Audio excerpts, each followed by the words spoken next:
Yes, sir. Hold on. Let's get something good going. Hold on.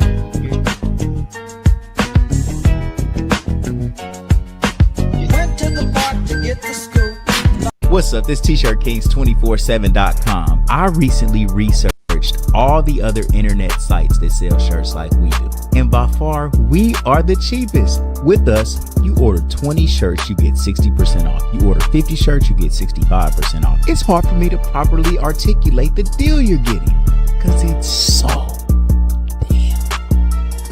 T-ShirtKings247.com, 937-603-4494. Whatever you need, we bring it right to your door.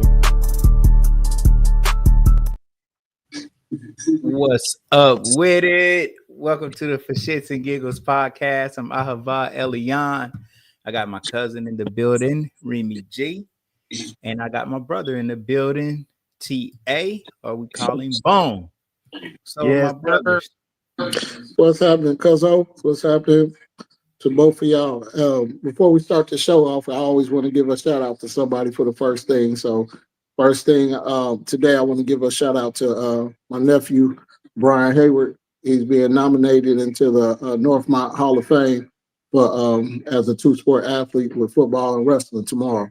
So I know me and Bone will probably be out at the game to see him being nominated in. So just want to say congratulations to him and great job, nephew. Yeah, that's real fire, man. Congratulations to you, young king. And I'm make the shirts for him. You know what I'm saying? Y'all need to get a shirt. That's I told B to get up with you, so he did. He got with you today. Yes, sir. Yes, sir. He said he got a shirt. He said he got a shirt that he was getting a shirt, so he got a shirt for us. You said he said he's getting shirts. Yeah. We need the shirts for tomorrow. The main thing, shirts. In the word shirts, baby. Shirts, baby. Hold on. Wait. Yeah, you see that? This is what we call a minimalist logo. A minimalist logo. What's up? Hey, everybody. Throughout the course of this podcast, please continue to like and comment. So like right now. And then the more times everybody that likes this video, that's when more and more people are going to come in, comment, and then that's going to make it even better. So make sure that you like, subscribe, and ring the bell notification, and then drop comments, drop them super chats. We're going to read them off. So our first topic today is the big breaking news of Micah Parsons being traded from the Dallas Cowboys to the Green Bay Packers. It's a 4-year, $188 million deal, $47 million per year. I think that 136 million is guaranteed. So Micah did get a huge payday that he was obviously looking for, and that he was he deserved disputing. He was like bickering pretty much with the Dallas Cowboys about how much that he should be getting paid. Dallas Cowboys have had other contract negotiations that's been getting a lot of media attention in the past with Dak Prescott, CeeDee Lamb, just to name the two most recent contract disputes that the Cowboys had. They ultimately did make those deals, but this one with Micah Parson, he came out swinging and saying that Jerry Jones was doing kind of backhanded backhanded contract negotiations, trying to deal directly with him, Micah Parsons, rather than going through his agent. And, he made a huge post on X talking about how he felt like, I suppose Jerry Jones was trying to take advantage of him because he didn't talk to his agent when doing the contract negotiations. So I'm not too long-winded. Remy G, let me know, what do you think about the Micah Parsons trade? Just instant reaction. I'm glad he got a trade, because he definitely seemed like he was very unhappy in Dallas, and he definitely got the money that he deserved, because he has arguably been if not the one of the best defensive players in the league for the last I don't know how many years. So he was well deserving of the money that he received. My take on Jerry Jones is that I think Jerry Jones has been a real dictator for a lot of years now. And the way that he operates and the things that he say, I'm not a fan of Jerry Jones. I mean, for a guy to get on an interview and ask the question, what was his biggest purchase after purchasing the Dallas Cowboys, which he purchased at that time for like 130 million, and this man's response was Deion Sanders. So to say, as a white man, they're saying that you purchase another black man, it sounds really slave oriented to me.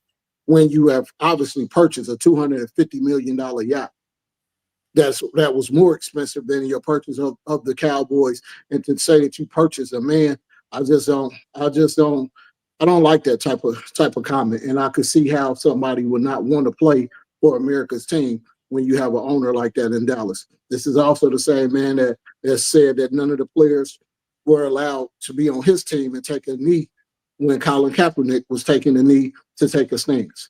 So I think, for lack of a better term, Jerry Jones shows a lot of slave masters type of behavior in the way that he dictates and conducts business.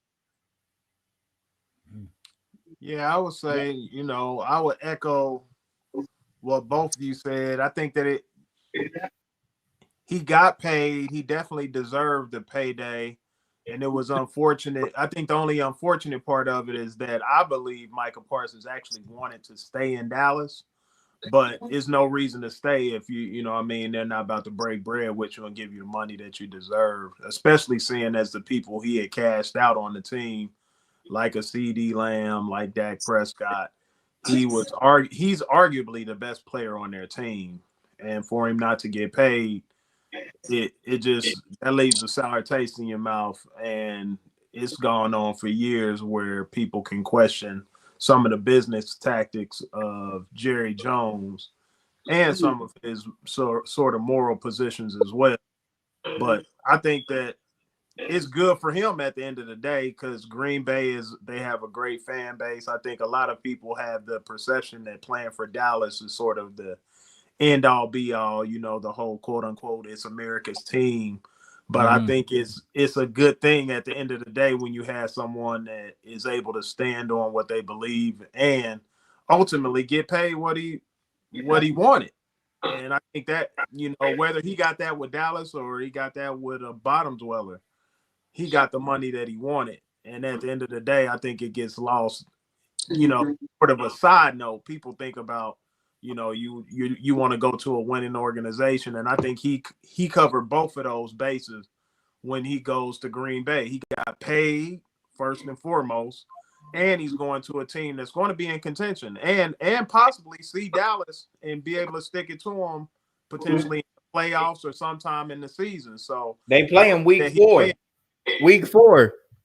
So he wins all the way around in that regard. So I think it's nothing but good for him. And ultimately, I think on Dallas's end, they become a much weaker team when you lose a player like that from your defense, and your defense has already been somewhat questionable. And he's clearly your best defensive player on your team, and you just can't replace that kind of talent. So good for Micah in that regard. Yeah, I noticed that we have a few comments already, and one of them saying that Deion and Jerry Jones are close, so this is a stretch. It doesn't matter the closeness of their relationship.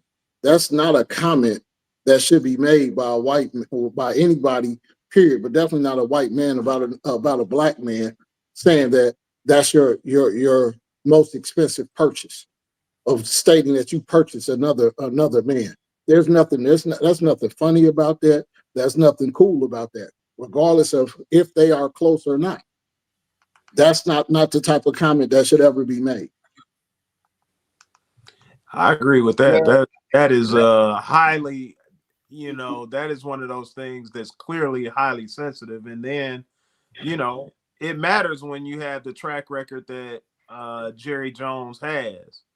if you do your homework, that is something that, if you know remember he was blocking the door to black people trying in to get to school. Arkansas, and that Talk about he was just a bystander seeing what was going on. He had no idea that this was a protest. But let me push back real quick, okay?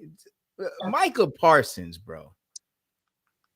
He seems a little, I don't know if it's intense, unhappy, maybe agitated, irritated. I don't know how to really read it, but it is, to me, it seems like Micah Parsons wanted to get traded. So I suppose if he truly wanted to get traded, then he got traded, and there's nothing embarrassing about it. For the Micah Parsons side of it, y'all feel like Jerry Jones made a mistake. Would you want a player like that playing for you that's unhappy? I don't necessarily say he made a mistake, because sometimes relationships run their course. And if you've played with somebody and y'all, and there's a feeling there that I'm not happy, I don't want to be here, then maybe as the owner, you also don't want them to be there. You know what I'm saying? Because of whatever it is and whatever's going on behind closed doors and everything, because we're not privy to everything, and we shouldn't be. Everything that goes on as far as in the locker room and all that type of stuff should not make it out to where the general public knows everything. So there's something that was obviously that Micah Parson does not like about that organization, and that relationship has ran its course, and he was ready to move on. And there's nothing wrong with that, because no one sees anything wrong with it when owners decide to cut players, remove players, or they decide to move on. So there should be no problem or no issue when a player decides they've have come to their limits with an organization and are ready to move on. Do you feel like owners should be negotiating with agents instead of negotiating with the players? That's the process. So yes. I mean, who though? Who says who? That's the way the process has always been. Negotiate their own contract too if they want to. I just wouldn't advise a player to negotiate a contract, because that's not their forte. They don't know all the intricate details that go into making a contract. That's why you hire an agent. But what about the bottom line of a contract? So let's say that I am Micah Parsons, right? And I look around and I see all the other players that play my position getting a particular amount based on their performance. And I know that my performance is comparable with theirs. What's stopping me from just saying, okay, bet, TJ Watt making 40 million, such and such making 40 million. I think I should be getting about 43, 44 million. What's the problem with me going to the owner saying how much money I want and cut the agent? You can make my commercial deals. You can make any other type of deals. You can bring me money. You can get paid off of whatever you bring me, a commission. But when it comes to my own contract, if you know what's around and I make a deal with the owner, then bro, I'm making this deal. I understand how much money I want. What's wrong with the player just being able to take care of it himself? There's nothing wrong with that, bro. And if a player wanted to do that, I think there's a reason why players don't. At the end of the day, if a player did that, more than likely you're going to get taken advantage of, because that's not your strong suit. Your strong suit is to play football. If you had a law degree, then you know what I'm saying, you will have the wherewithal, you will have the knowledge to put together a contract. That contract language is tricky, and if you aren't familiar with it and how the ins and outs of it work, you're not in the best suit to represent yourself.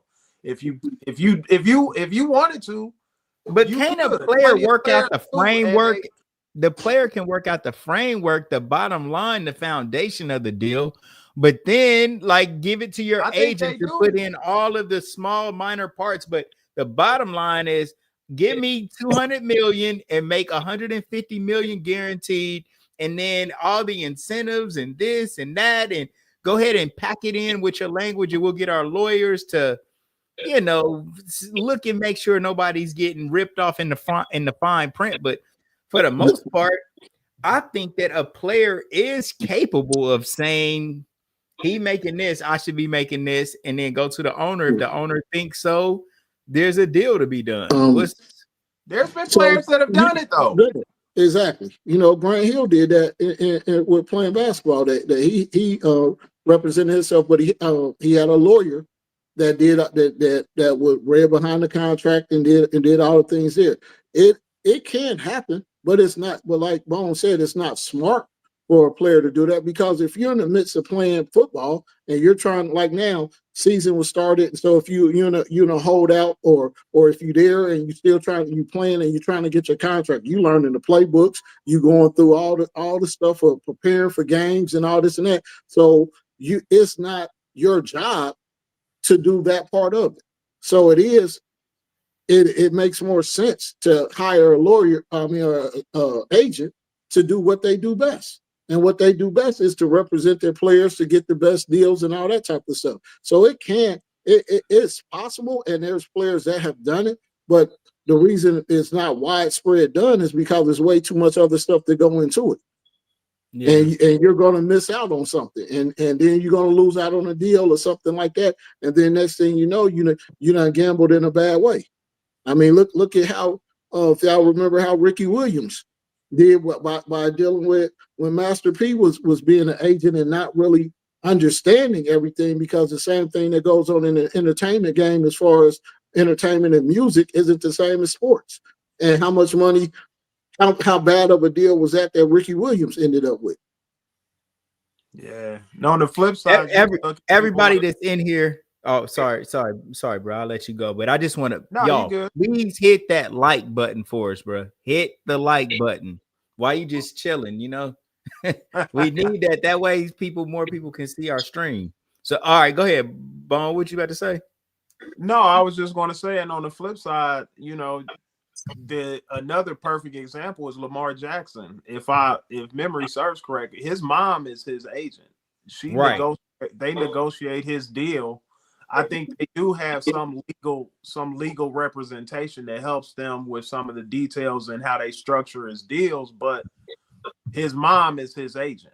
She's not a lawyer, and I don't think she has a background in that. And so it varies, but I would say for the majority of players in that league, it makes a lot of sense to have some sort of person that's their expertise, because you can easily get in them rooms and get hold and get taken advantage of if you're not familiar with how a contract is put together and how it works.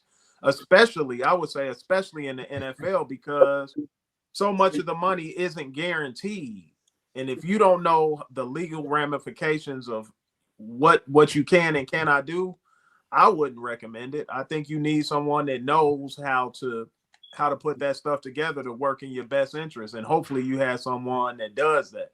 Because you hear about people getting hosed by the executives on the NFL side, you hear about players getting hosed by their own agents. Right. So it's a risky business, but hopefully you have someone that's going to do the right thing for you.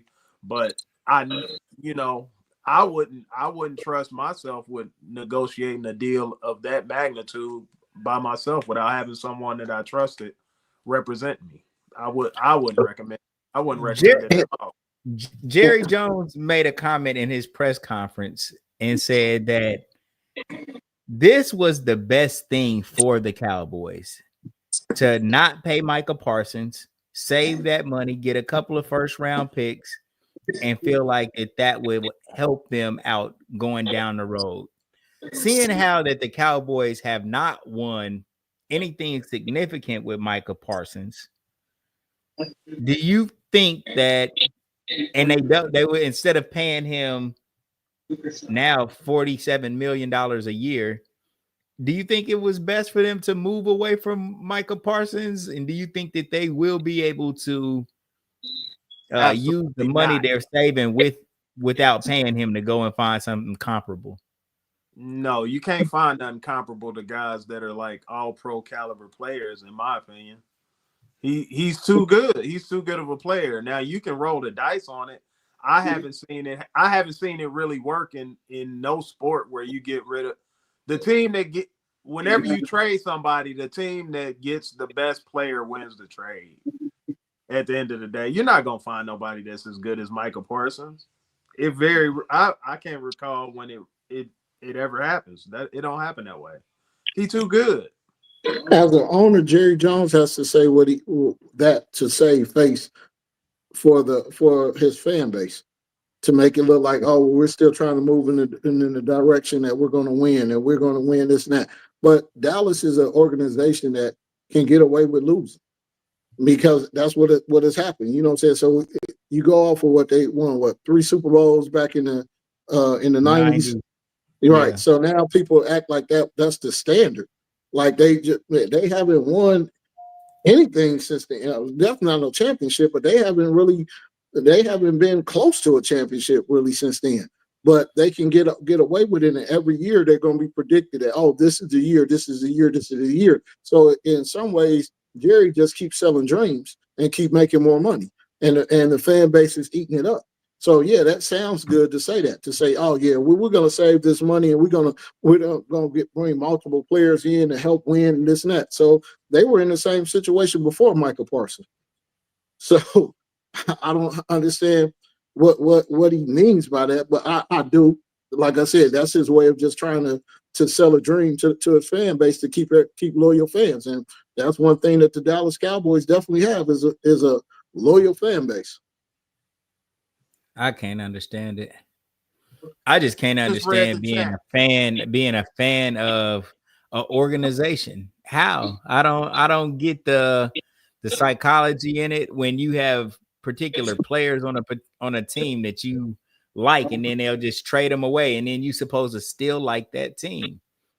That's why I don't have a favorite team. Yeah, I can't understand being attached to a team. Now, I will like players. You know, if that player goes somewhere else, that's gonna be my new team. You know, but most people think that I'm a bandwagon person because of that type of stuff. But I can't see. So, for example, if Micah Parsons was a favorite player of mine and he went to Green Bay, now I would be rooting for Green Bay to win the championship beyond a shadow of a doubt, which brings us to another good topic. The Green Bay Packers. On the other side of this is the Green Bay Packers, who just got Micah Parsons. They got Jordan Love over there. They got a pretty hot team. What chance do you give Green Bay for coming out of the NFC, Bone? I think they're contenders. They went to the playoffs. All you got to do is get in the dance. They go from the playoffs. You add all pro caliber talent in Micah Parsons. They definitely in the mix. I think that it's wide open, but on the NFC side. But you look at Philly, obviously you're gonna think about Detroit, but Green Bay has to be in the mix, and they're in the running to win their division, and that's all you can ask for. And they're a legitimate squad. They were actually legit prior to getting Micah Parsons. But being able to get him, they in the mix for sure. Bone, how much can one player like a Micah Parsons affect a football team? Can it take you from getting let's say like 12 wins to 15 wins? Can he affect the game that much? Possibly. I think so. I think that Micah Parsons is one of those players that can significantly change outcomes again. And it's only, especially on the defensive side of the ball, it's only a few that really can do that. But I think he has that kind of talent because he's so dynamic and being able to move around across the defensive front and being able to just change the complexion of the game. When you can get sacks, cause turnovers at the rate that he can, you can definitely be worth essentially like 3 wins on the schedule. I think that guys like him, like a Lawrence Taylor, and not saying that he is LP because he have a lot more playing and a lot more to prove, but defensive guys like that, like Dion, when he went over to Dallas, he made that sort of impact. And when he went out to San Fran, just him alone switching sides from San Fran to Dallas, they became Super Bowl contenders. So yeah, I think that he can have that. I think he can have that sort of impact for sure. Because a player of that caliber makes everybody else around them end up being a little better than what they are, because he's going to create so much attention, cause double teams that it frees somebody else up to be one-on-one. That might be a nightmare matchup for people being one-on-one. But before him, they might was getting a double team. So that definitely frees up something that Micah can definitely make a difference of being there, that could lead to. But they don't necessarily have to go from 12 wins to 15 wins to win a Super Bowl. I mean, at all, so they can be a 11 or 12 win team and still have a chance of winning the Super Bowl, because that's just a matter of being hot and getting at the right time. And the playoff time is you getting there and then seeing what happens, how the chips may fall once you get there. So, but like going back to Cuz' point though, talking about like with the favorite teams and stuff, like I'm not one to have a favorite team. And when I was little, I was a Dallas Cowboy fan because I love Tony Dorsett. And I can tell you the moment that I stopped having a favorite team was when Tony Dorsett got traded and I seen him in the Denver Broncos uniform. I was like, oh wow. So then from that point on, so I don't know how old we were then, maybe 10, something like that. You know what I'm saying? Like from that point on, I never had a favorite team and never rooted for a team. You know what I'm saying? I realized I liked this player, and it didn't matter what uniform he had on. I liked to watch him play, and I liked him. And so that's how I've been with sports since. So I'm definitely not one to have a favorite team in no form or fashion. I can't say the same. I'm a Pittsburgh Steelers fan through and through. I'm an LA Lakers fan through and through. And if I have a favorite player that happens to play for them, then I'll be that's icing on the cake. But I am a Lakers fan. I'm a Steelers fan. It's just that simple. I do have players that I like. I always like Deion Sanders, but he never played for none of my favorite teams. So if he ever played against my teams, I would hope that he have a decent game, but I want him to lose. But you don't like his son, though. No, I'm true about his talent. I'm true about his talent.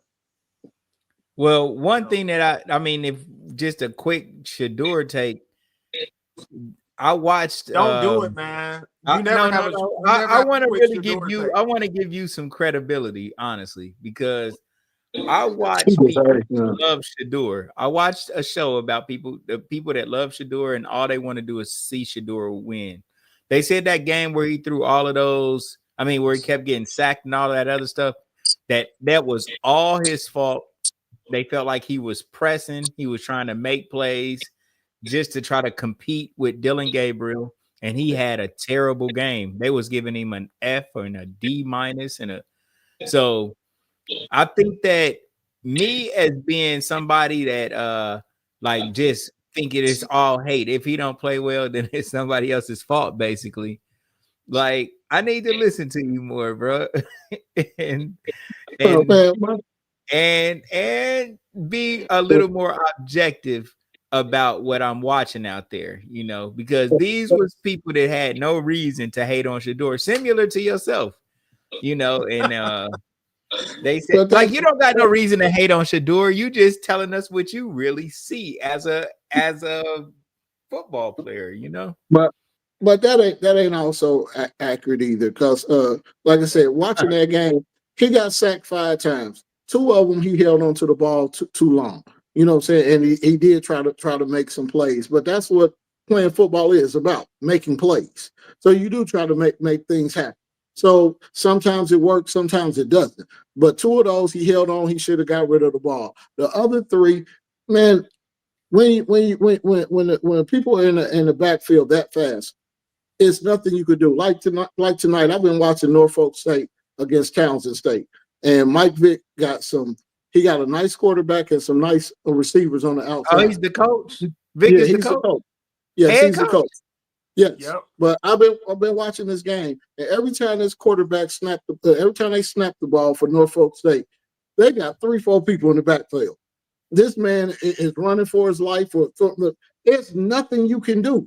it's obvious he has a strong arm and he got good feet, this and that. But every time the pocket is closing in, it's coming from the sides and the middle. And it's nothing you can do in that situation. And He when, don't got no Mike Vick don't got no dogs, do he? it's not that he don't have dogs. He ain't allowed Norfolk to. State He ain't allowed to. is you stupid. You stupid.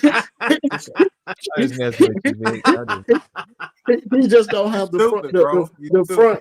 the front that could compete with that. You know, Norfolk State will be considered more so of a low major, and now you're competing against a mid major, and you don't have the people up front to compete, and that makes the difference in a football game. Period. The front, what goes on in the trenches, because if you can't protect, you can't run, and you can't throw the ball. You know, so did they lose? Did we win? Oh yeah, they getting whooped. They losing 27-7.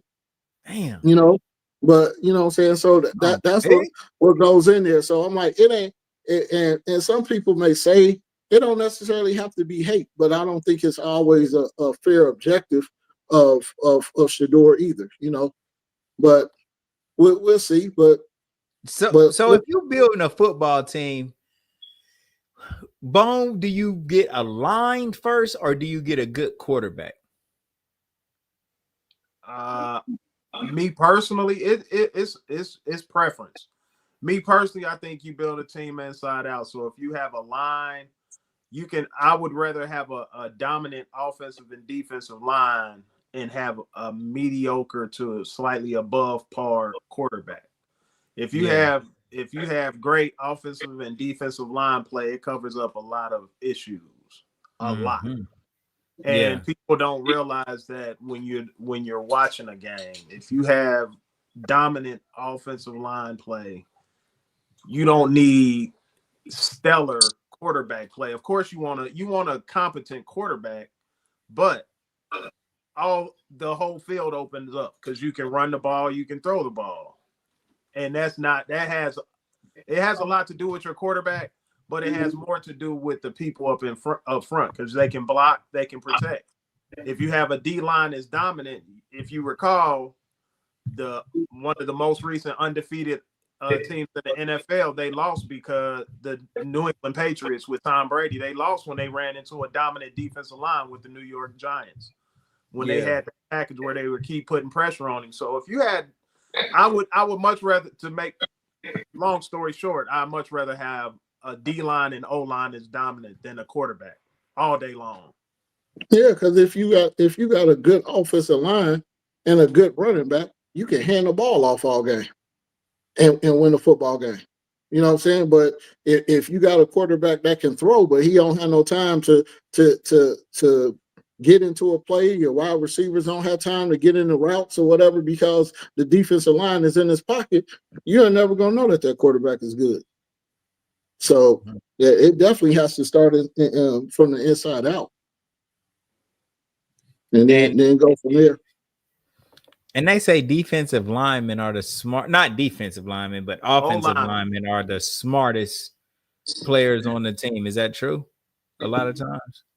No, it's not true, but I understand where the thought comes from because they do it. Mm-hmm. When you see all the checks and things that offensive linemen are making when a play is called, they got a lot going on in those few seconds before the ball is snapped, and they got to be able to adjust on the go, which everyone has to do. But the O-linemen, they do it's commonplace for them. I understand why they say it, but a lot of it is because just take a shot at O-linemen. A lot of it is because they're the most unathletic people on the field. Yeah, that's definitely true. They have to be smart. But even now, when you look at some of the guys that play O-line, they are big and can move too. So especially when you look at like some of the tackles that are in the league and in high level D1 football, you're talking about guys like 6'5" and 315 pounds and can move and can dance on their feet. So they agile, coordinated, and they have to be able to process information quick. And and they're going against guys that are clearly more athletic than them when you look at the D ends that they have to block like the Micah Parsons of the world. So Mhm. yeah, they just have, and you know, it's you have to figure that out on the go. But I understand why they say that about O linemen, but most of it is because they unathletic. They big guys. So with that being said, talking about O line, D line with the transition into tonight being a big night, starting off just talking about Norfolk State, starting off college football. What's y'all take on this weekend with some of the matchups? Starting off with OSU and Texas. That's going to be a big game. What y'all thinking the outcome going to be of that one? I think that it's crazy that I believe Texas is they're underdogs and they're the #1 ranked team in the nation. I mean, granted, it's going into the first game of the season, but it'll be interesting to see how Arch Manning is going to perform. Everybody's anticipating to see what the next in the line of the Mannings is going to do, especially on that stage. It's a 12 o'clock game at Ohio State in the shoe. It's going to be big. It's going to be a real big deal. I think, my personal opinion, and I've said it before, I think Ohio State has the 2 best players in the nation, Caleb Downs and Jeremiah Smith.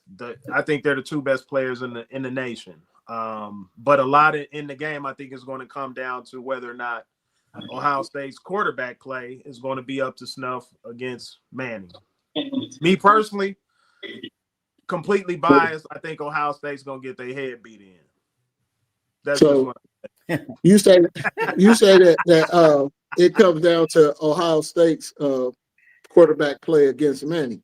So no, that's I'm saying whether or not he's going to be able to match Manning, because I do believe Manning is going to be able to put points on the board against Ohio State's defense. Whether or not O States can do it against Texas's defense, I think Texas, their defense may be a little bit underrated going into the game. I think, it's going to be a matter of whether or not he can match the offensive production that Manning is going to have against them. I know that's what I figured. That's where you was going with that, and that's what my question is like. Why do you say he has to match Manning? Because what has Manning showed you that believe that he's that superior that he can go in there and handle this and do that? Because he's had 2 starts, and yeah, does he match the hype that's been given? What has been proven? He's about as unproven as O State's quarterback. I think just because of the sheer expectations, they're saying what he's done in the limited time that he played, and so many people expecting that he's going to do well. He hasn't proven anything as of yet, especially on this type of stage, and especially against this caliber of defense. He hasn't played against that yet, but the expectation is that the boy is going to be good. Now, if he falls on his face, then so be it. But that's why I'm saying it's such a big game, because everybody's expecting him to be great. They're expecting him to be better than great. Now I've seen quite a few other things where I've seen some who said that they feel that he's going to be great, he's going to do this and that, and I've seen quite a few other writers and stuff basically stating that Arch Manning is not as good as the hype. And that this weekend is going to be the first tell of that he's not what the hype has been. And my thing is just, why is he getting this hype and he hasn't shown that? Like, to be a Heisman candidate and all this stuff, and he has not done anything to get that type of hype. Oh, well, with that. I mean, he's a Manning. If he's playing that position with that name, you're going to get that kind of hype. I mean, it comes with the territory. Until he fails, like completely pisses down his leg, they're going to be expecting him to be good, because he's got 2 Hall of Fame uncles that have played, and they all said if it wouldn't have been for injury, his dad would have been good too. So that's going to be the hype train is unmatched. What you're going to get with the name Manning on your jersey. I mean, it is what it is. So if he goes into OSU and lays a goose egg, Do you think that will change what it said about him? Because I don't. I think they're still just going. They're going to overlook it and move on to the next one and still keep giving him the hype. I don't. I think it's now. This is just me, my opinion. I think it's zero chance that he goes into Ohio State and lays a goose egg. I think that he may play bad. He may not look as good as what people think, but I think he's gonna be decent, man. At a minimum, just because of who he is. I think that he. So does decently looking at what I saw from him last year in the spot duty that he had last year, I think he's good. I think he's probably better than good. So does decent live up to the hype though? No. I'm saying if he plays decent against Ohio State. Exactly. So if he plays decent and they lose, that still does not live up to the hype. And, what about if he goes? What about if he goes for 225 yards and 2 touchdowns, no interceptions? I'm happy you said. They lose the game. Will that? They will say negative? He played great. They will say he played great because that conversation would be if he had those sort of yardage totals with no touchdown. I mean, with no interceptions and 2 touchdowns. Yeah. The conversation will shift to the defense didn't hold up, and they were playing. Well, what about if the Ohio State quarterback goes for 350, 3 touchdowns, no interceptions? Will that hurt Manning because of the comparables? Because they're compared right there against each other. No, that what it will do is say that the narrative will be that Texas's defense let them down because Arch Manning, by all measures, had a good game. If you don't turn the ball over, you throw for 2 touchdowns and you throw for almost 300 yards. It is good. You had a decent. That's a decent night at the office. It's just that your defense didn't show up that day. That's what will be said. Now, if he has 3 interceptions and he throws 3 touchdowns, that's a shaky performance. You know what I mean? Yeah. So if his offensive line don't show up and they own him all game. And he has a performance. Plays. They're going to expect him to make plays because he is. The expectation is that he's that good. Even if the line, you know, what I mean, you got to make reads and get the ball out your hands. Even at that level, and not to go back to it, but even with like Shador, when you get pressure. Sometimes it's better to get rid of the ball because you're not getting a sack and you're not taking negative yardage for the team. So if the line is on him, you expect that. Ohio State has great D-line play. They got one of the best D-line coaches in the nation. The D-line, they're going to scheme up some ways to get free people after him. His job as an elite quarterback, either get rid of the ball, don't turn it over, and live to play another down. That's just the expectation. That's why you get that level of like popularity and acclaim. So if he gets sacked 5 times, that's a bad night. Do you think that narrative will ever be that it was on him or that it was on the offensive line? I think if you have 5 sacks, that's going to be on you either way. Just like like when we talk about Shador, a quarterback. Your job is to see those things and get rid of the ball. I know what you said about Shador. And incompletion sometimes isn't that bad of a thing. I mean, of course, you want to complete every pass, but you don't want to take sacks because you're. So he's saying if Manning goes out there and gets sacked 5 times, it's gonna be a bad game. Period. Same as Shador. No difference. It's all the same thing. So there is a slight difference though. He's not playing against the 4th and 5th string. He's playing against the 1st string. So my point of that is that when he takes these sacks and this happens to him, will the narrative be the same, or will there be excuses made because this is a Manning, and the blame will be on everybody else but him? You can't because that is the difference. Is the difference, and just hear me out on this. The difference will be. One, this is that's a preseason game. You're playing against backups.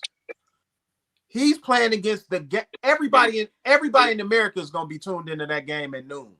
Y'all said that was like one of the biggest, the game before when Shedeur played in the preseason. That was one of the most highly ranked preseason games. Everybody in America is going to be watching that game tomorrow. Everybody wants to see these two teams play. The level of like what's going on, it's a big deal. That's not the same for it's a little bit different. No, let's rewind it back. Let's not use. I think it was more fanfare attached to Shedeur than the Texas game. No, but let's not Are use you Shedeur. serious? Let's go. Say that again, especially his first game. Especially his first game. This last one, I don't know because Flacco and everybody else was playing. Neither one of those games will match the level of what the Nielsen rating, the rating, the views and rating. It won't. Neither one of the Texas Ohio State game will surpass both of those games. So let's not go off of Shedeur with Cleveland, because you talked before about his games in college where the line didn't show up and you put the blame and the onus on Shedeur. So my question is, then when this happens to Arch Manning in a college game, does he get the same blame that you put on Shedeur when it happened to him against Nebraska or anybody else? Or are we going to have excuses of why Arch Manning, this didn't happen, the line didn't show up, this breakdown? Do you actually think that's going to be the narrative? No, at least for me, the quarterback, that's the position that gets the most support or praise when they do well, and you get the blame when it goes bad. If he has 5 sacks, you had a bad game. That's why I said we should do it. If you have 5, if you don't show up when we need you to show up most, and you have you throwing pick sixes, you had a bad game. I'm not going to look at the line. It's not the line, it's you. You are the man. The quarterback is the man. If you don't have a good game, you don't have a good game. It's just that simple. You feel like the national media will cover that and not put a blame on Arch Manning? I don't think that I think the national media is going to have a much longer leash, if that's what you're asking. Comparing Arch to Shedeur, they're going to have more leeway with Arch Manning than they would Shedeur. You are asking me, how do I look at it? I look at it all the same. If you don't show up as the quarterback, you don't show up. You have a bad game, you have a bad game. So the media, that's one of those things. You know, they love the Mannings. They're not. It's going to take a lot of him for them to give up on him. For them to give up on him. He's a media darling. There was at the SEC media days when he was not a starter, there was more people there to see him than there were to see Quinn Ewers. That's just what it is. He's a man. In all fairness, though, honestly, last year Shedeur had the most. The media loved Shedeur, or they at least love to cover Shedeur, and they used to ask him questions. I feel like Shedeur always handled himself well, and I think that if Arch Manning had, I told you don't go down the Shedeur road. You see what happened? No.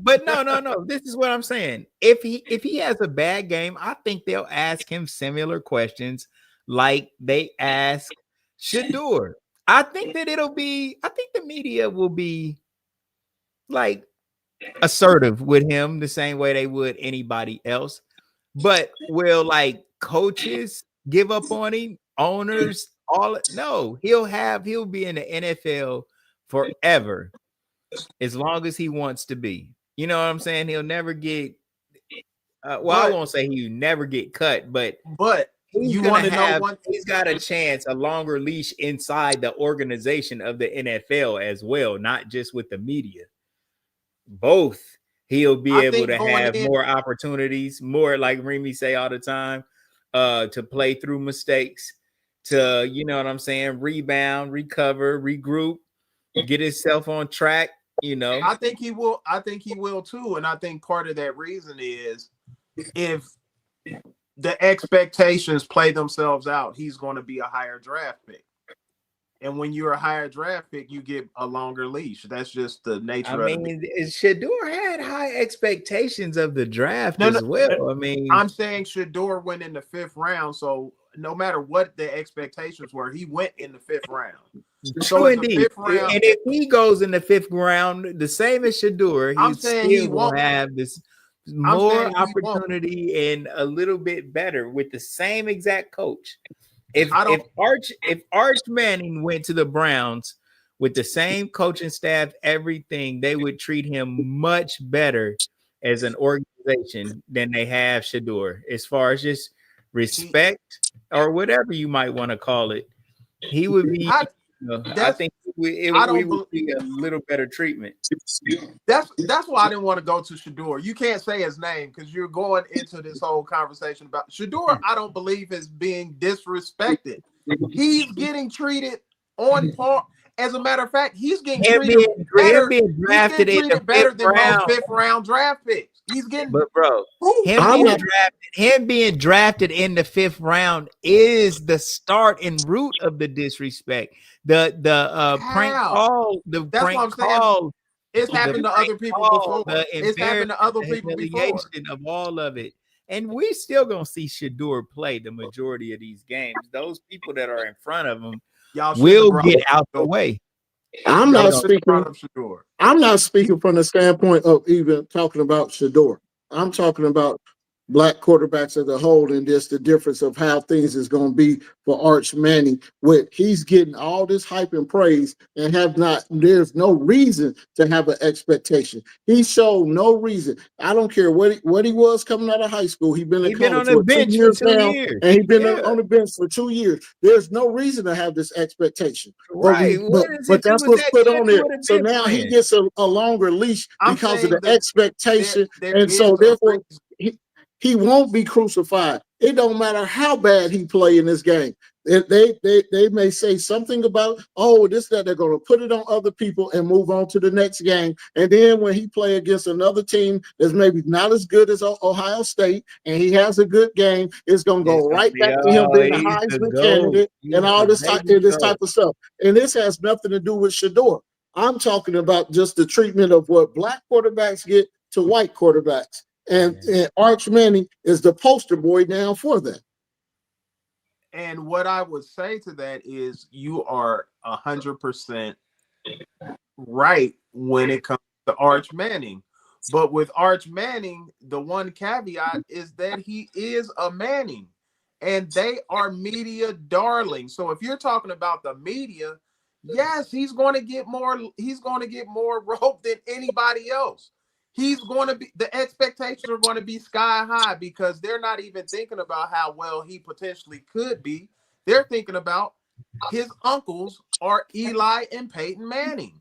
That's just the reality. They think he's going to be great, man. Because his uncles were great. Let it have been Shador. Hold on, cuz listen. Let it have been Shador or one of these other like high profile black people that had a son or something sitting on the bench. They would have covered that. They would have been like, why isn't he in the game? Like shaming him because he wasn't playing. We didn't even know Arch Manning was in college like that, seriously, because there was no coverage of him not playing. You know what I'm saying? Like the coverage of him not playing would have been a story if it would have been Shador to me, like it is now. You said, say that again, so I didn't understand exactly what you said, bro. You said that if this man ain't played in 2 years, he's Arch Manning. They was talking about him in high school, how great he was, and he hasn't played in his first 2 years of college. There is a story there that has not been dug into enough. Like, why ain't this kid playing? Why hasn't he been playing? I think that for whatever reason, whatever that reason is, I think, me personally, the most likely reason he ain't good is the other people in front of him. And I think that's true. I think the coaches are trying to win. I think that the guy in front of him was better than him. And I think also with his... Where'd he go in the draft? Parents, huh? Where He did went the in the guy in seventh. front He of went him in the go in the seventh. draft? Quinn Ewers went in the 7th round. So why you think Arch Manning ain't gonna go in the 5th round, just like Shador? The guy in front of him went in the 7th round. That means Because if Manning would have I been believe playing, his. he would have I went in believe the 7th round. Manning wouldn't have been eligible to go into the draft, and I think that is part of the reason. I believe that's one of the reasons that he wasn't on the field. I think that his uncles, all of his team, the team Manning, they want him on the field when he's going to have the best opportunity to win. And I believe that Texas team is loaded, and he's going to have every opportunity to win every game this year, win a Heisman, and be the number 1 pick in this upcoming year's draft. I believe that's been all a part of their plan, and I don't think that they feel that it's necessary for him to play, get unnecessary hits, unnecessary wear on his body. The expectations and the hype is going to be behind him because of his last name. I don't think that they necessarily even wanted him to have to play these first 2 years. So Why?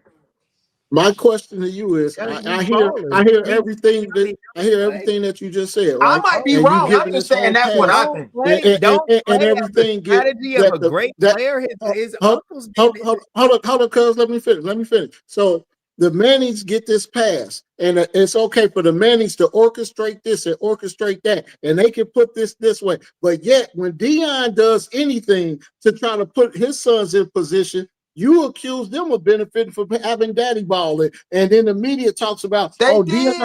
Dion Hold shouldn't on. do this, Dion shouldn't do that, Dion should do. But I never said that. you just gave a I reason never of said how Dion the shouldn't do Mannings. that though, Reem. No, I I never said the said media. I said the media talks about everything that Dion does. Okay, that Dion is wrong for this. Dion said, "Oh, Shador wouldn't go play for this team or get drafted for this team, this and that." But yet you're celebrating the Mannings for orchestrating and saying it's okay not to play him for these first 2 years. That it's okay, so he didn't get these unnecessary hits and all this and that. So how does the Manning name but bring more royalty than the that's my Sanders name? assumption though, Reem. That's my assumption. The media ain't I gonna say get it, that. but I'm saying that's your assumption, and this is what you're saying, and but what you're saying is also some of the same stuff that the media has said. So therefore, Oh, okay.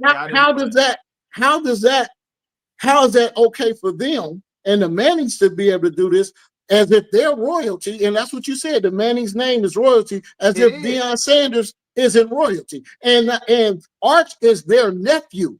These are Deion's sons.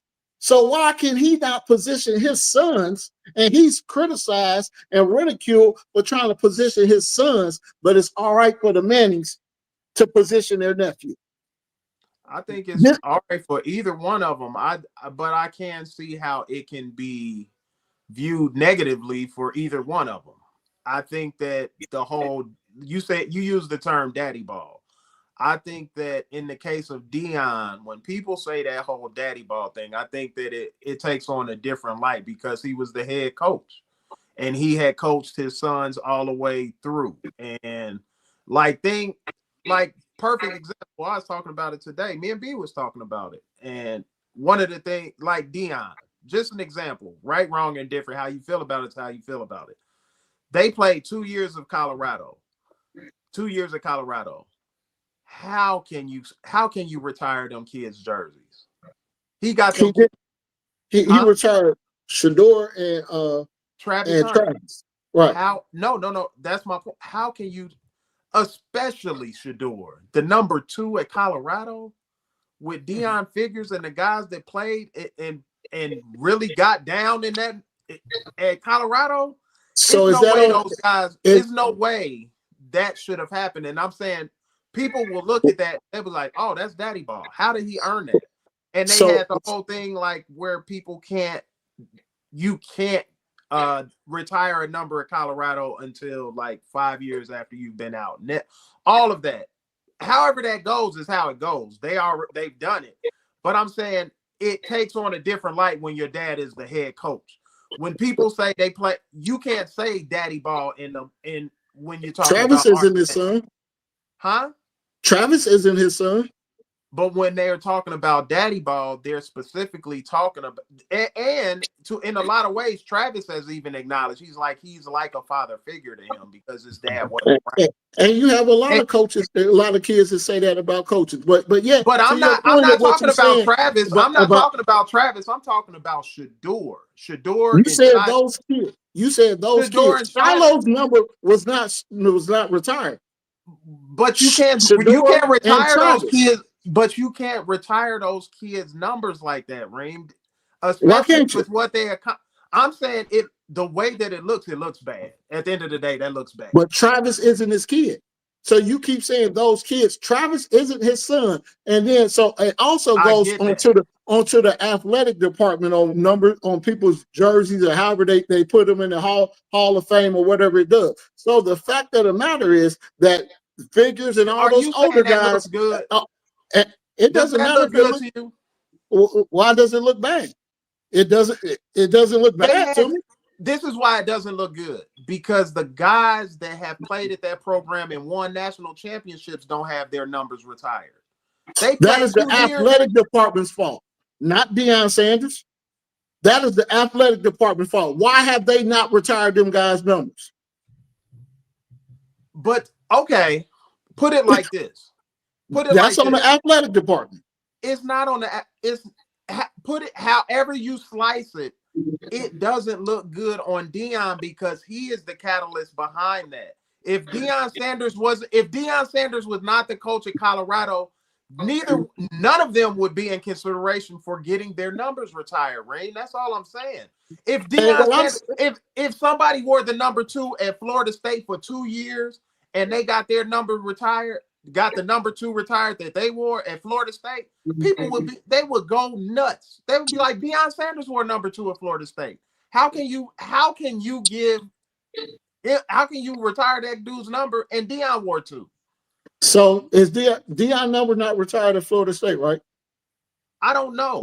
But I'm saying if they did, if you had a guy wear number 2 for 2 years there, and 2 years after, or not even a year after he got out of school, they retired the number, that people would go nuts.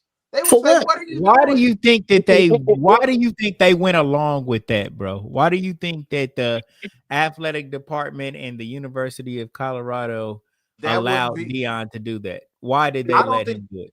I don't think that would be for me to speculate. I don't know why they did. I know that they did it, and I know how it looks. I don't know why they did. I think possibly to keep Deion around, because I think Deion is going to be a hot commodity on as far as coaching and that sort of thing. And what did Shador and Travis Hunter do for the Colorado program, the community, the city, they turned it around. The whole business aspect of it. Did they generate millions for Colorado? Yeah. And so I don't think they turned it around. In my opinion, I don't think they did anything worthy of getting their jerseys retired. I see what you're saying. Especially when you have other Heisman winners out of that same university who haven't had Heisman winners on national championship teams. That I'm not talking about building up the community. I'm talking about what you have done on the field to change a program. And if you haven't, which one is better? Which one is better? Which one is better? Generating money for the whole community and for businesses and restaurants and in Colorado, the university, for them to take that money and then put it back into the education. Hold on. No, wait. Okay. I see what you're saying, but hold on, though. I'm just telling you to just look at this perspective. They had to do something special for them to okay the retiring of their jerseys. So instead of saying it looked bad, we had to kind of like just say, okay, well, what could it be? What did they contribute in order to justify the retirement of their jerseys? And the only thing that I can think of is, man, participate in helping the economy boom, bring electricity and a vibe to that university that is probably like, man, help their enrollment, help people come to the school, give them attention, look better. And they probably use that as the measuring stick to say they turn this program around in 2 years, you looking at 2 years as a bad thing, but it only took them 2 years to do what these other players had to do in 4. You're absolutely so they right. was more like, perspective. I think that they might have been paying for I don't the think they turned a program around when they ended the program, that their final game they played against BYU and got mollywopped. You can't. How did they turn the program around? That program ain't turned it around. I'm talking They're about. Not a, they're not a national, it hold is on, hold as on. far as being Turn it, like no highlighted marquee. They're a marquee. They're not a marquee now, program. They're not a marquee they are program. a marquee attraction to watch, though. Everybody's watching the Colorado Buffalo game. They was on national television every game. Hey, let me say something. So to Bones' point of saying of what was done in Colorado history. Okay, so Shedeur in 2 seasons ended up number 5 as far as passing yards for a career at Colorado. Everybody else, the other 4 that's above him, played 4 years. He did that in 2 years. Right. He has this in the single season for yards. He's number 1 and number 3 in a season. Correct. So how are you saying he didn't do nothing at this university? In a single game, he's number 1 for the most yards thrown in a game. Right. But touchdowns in a career at Colorado in 2 seasons, he is number 1. Correct. So now looking at these single season TDs in 1 season, he is number 1 and number 3. So his one season and the second season is number 1 and number 3 in the most touchdowns thrown in there. In a game, he's tied for second for both seasons as far as how many touchdowns was thrown in a game. He has 2 of them at 5, which puts him at tied for number 2. So looking at this, and then he goes down that he's tied when he has about 4 other games, or 5 games that he has 4 touchdowns in a game. Correct. He has the records at this school and have the yards to show and the stats to prove that at this school in 2 seasons, he is definitely deserving of having his jersey retired. So your point is accurate about those other guys that played on those teams that jerseys were not retired. But that is not Shedeur nor Deion's fault. That is on the athletic department that they have not respected them guys enough and retired their numbers over those years. But Shedeur's stat line shows that he proven that he deserves to have his numbers retired at Colorado off of what he did in 2 seasons. Now, to just keep this in consideration when you talk about all these numbers that he had, everything you said, that is true and that is valid and that is impressive what he did in his 2 seasons. But keep in mind, when you're talking about Colorado, that is a team that ran the ball all game long. They don't have anyone that threw the ball, not even close to what Shedeur did. So in 2 years, I would expect he's going to have what he did. That's not to knock what he did, but also you have to keep it in the proper context. That was a team that ran the triple option. All they did was run the ball. They never threw the ball. When they did throw the ball, the most they did was with Cordell Stewart, and they still was running the option. So it's not to knock him, but understand if he was at a school that threw the ball a lot, then you would have more of an argument as to why he should have his number retired after 2 years of play, just solely on the number of times he's thrown the ball. But he's at a school that doesn't traditionally throw, never has. What does that have to do with anything? You just said he didn't do enough to show that he should, and we just saw what his stats is. I'm telling you why. We just showed his stats of what it is at the school. Now you change the goalpost and say no. Well, they traditionally run the ball. So based on what you said, it don't matter what he did. He just didn't deserve it. I didn't change. If he did that, hold on, Reem. Let me tell you. I'm telling you this. The same standard I used for those guys when they was running the ball. I said those guys won national championships. If he did that in 2 years and they was winning, yes, he should get his number retired. But they didn't win nothing. They were a mediocre team. They weren't winning games. The reason why he don't need his number retired, they're not winning national championships like the guys that did and didn't get their numbers retired. That's been my standard the whole time. I'm not winning the moving no national goalposts. championship has I'm nothing not to do with moving an the individual goalposts. getting their jersey I'm not, retired. I'm not moving the goalposts, Reem. I You said if did. you're no, I didn't. I said they won national championships from the beginning. So Bro, you didn't did I say say that he Bro, didn't have did I that say he that? didn't do nothing. You did Yeah. not say that he didn't do nothing. You to, said to, that you Deion said Figures, both of y'all are right. Like he said that Deion Figures, he said the Darian old Hagan, players, Chad Brown, all Yeah. those guys were on winning teams. He was not on no winning team. They were mediocre at best. They were 9-3 last year. That's a winning team. You are absolutely right. They're great. I mean, you can be finished. sarcastic all you want to. The truth They of the were matter not a good is they're a team. winning team. They were 9-3. Where were they And right? consider that they came right here. in. Hold on. Look at this line right here, you guys. This action made up for lack of past action.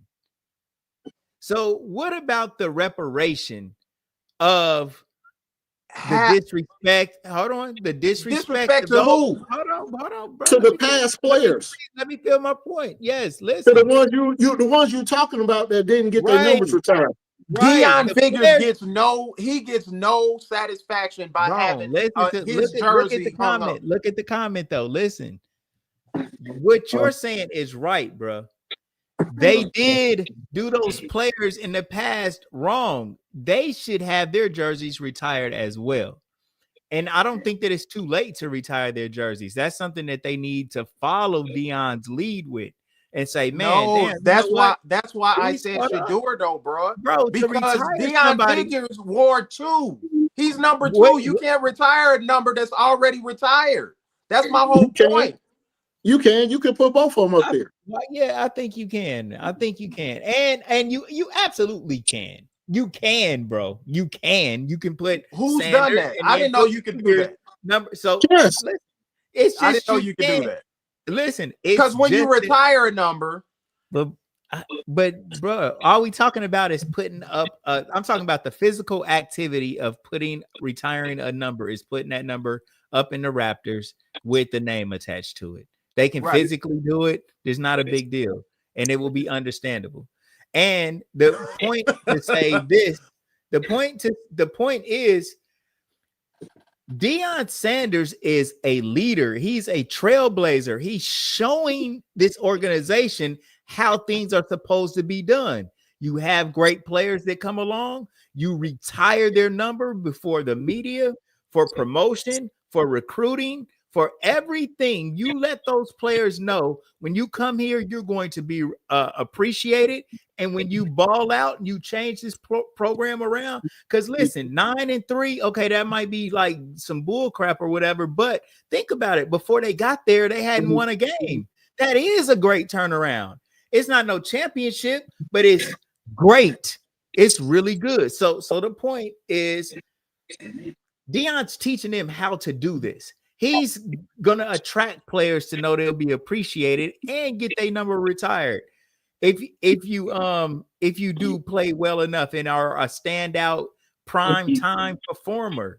So, man, great job to Deion for standing up for his son, making sure that his son gets highlighted, because all of the hatred and we'll say that then. I could accept that. Good job for giving your son his fair due and making sure that we do read his stats. He's number one in a lot of important categories in Colorado. Let me ask you this, bro. Can you be 100% objective? Both of y'all. If the guy coming in who was the guy coming in at quarterback at Colorado. I don't start over because you froze for a second. Okay, the guy that's coming in at Colorado's right. He's a top 5. He's the number 1 quarterback in the nation. If he puts up the exact same numbers at Colorado in 2 years, you think Deion gonna have his number retired? I think so. Well, that will remain to be seen, but why wouldn't he? No, I'm saying, do you think he would have his number retired? Yeah, I think he will. I think he will. Like I said, he had Travis' number retired, and Travis isn't his son. So everybody keep every time you do something, you say is daddy this, but Travis is included in this, and he's not his child. But I think that Deion Travis is was teaching her. But I'm telling you guys, Deion is showing these other programs how to recruit. This is a brilliant recruiting. It's a brilliant recruiting tool to let players see young players getting their jersey retired and being saluted. Like your criteria for retiring jerseys is a little bit too strong, bro. Said, nah. Do you really think that he's even in the stratosphere of a program like Ohio State when it comes to recruiting players? Oh, Deion? Yeah. I know the answer to that. It's not even a question. I think he can be. No, he can't. He can't be. And you want to know why? He doesn't have the money to. And that's why, when he first got to Colorado, it worked at Jackson State because he was the biggest fish in a small pond. He can't go to Colorado and compete with Ohio States of the world. He can't even compete with Penn States of the world when it comes to recruiting. You want to know why? Because with NIL and all the money that's being transferred and being paid out to kids, he can't compete. He dang sure can't compete with SEC teams. So tell me this. It's not even a question. Wasn't he the highest paid NIL? The highest paid NIL player last year, though, wasn't he? Him and Bronny. They made the most NIL money. So what are you saying? Hold on. Who did you say? Who did you say was the highest one? Bronny, Shedeur, Travis, and Bronny. Shedeur. Travis. That's not exactly. And you're saying it's not like his son. Now see how many he get moving forward. Hold on, bro. That was his son. That was his son. Travis ain't his son. We trying to tell you and I said Travis was like his son. Wait a minute. He went with him from Jackson State to Colorado. No. We're talking about the ability for Deion Sanders to recruit with Ohio State. He can't. He can't compete. You got Travis Hunter. You don't think Ohio State? Remember, he the can coach get from Alabama. The coach from Alabama was all pissed off because Deion convinced him to go there. Okay, that was one. Now you just said he got a top 5 quarterback. They just came in following Shedeur. He got the number 1 lineman last year. How I mean, and I understand about money, but then you put some more icing on the cake and say Shedeur was one of the highest. Shedeur and Travis were the highest paid NIL players in all of college football. And for everyone, the money gonna follow them wherever it's at. Just because it ain't in Ohio, so what? Colorado. I mean, Facebook. Like if Facebook or Amazon, this is the problem, bro. Major media companies want to break bread with them. For everyone he gets to Colorado, he's going to have 2 or 3 leaving in the transfer portal. That's Ohio State, but Ohio State, they can keep getting them. Alabama, they can keep getting them. Florida, they can keep getting them. When they get a $10 million guy or a $7 million guy or a $4 million guy, they can keep replenishing because they have the pockets to do it. And what did that do for Alabama last year? I want to look at the Nielsen rating. If Colorado look at the Nielsen rating, if Colorado played against any of those teams, they'll lose by 40. That's not the point. What did that do for Alabama last year? The NIL has changed the game. Everybody ain't running to all the big schools. People will leave other schools. They would, but if that's the case, they wouldn't have no transfers leaving from there going down. They wouldn't. But Reem, what I'm saying is that is true. NIL has forever changed the complexion of college football and college sports, for that matter. But what it really has done is made the stronger get stronger.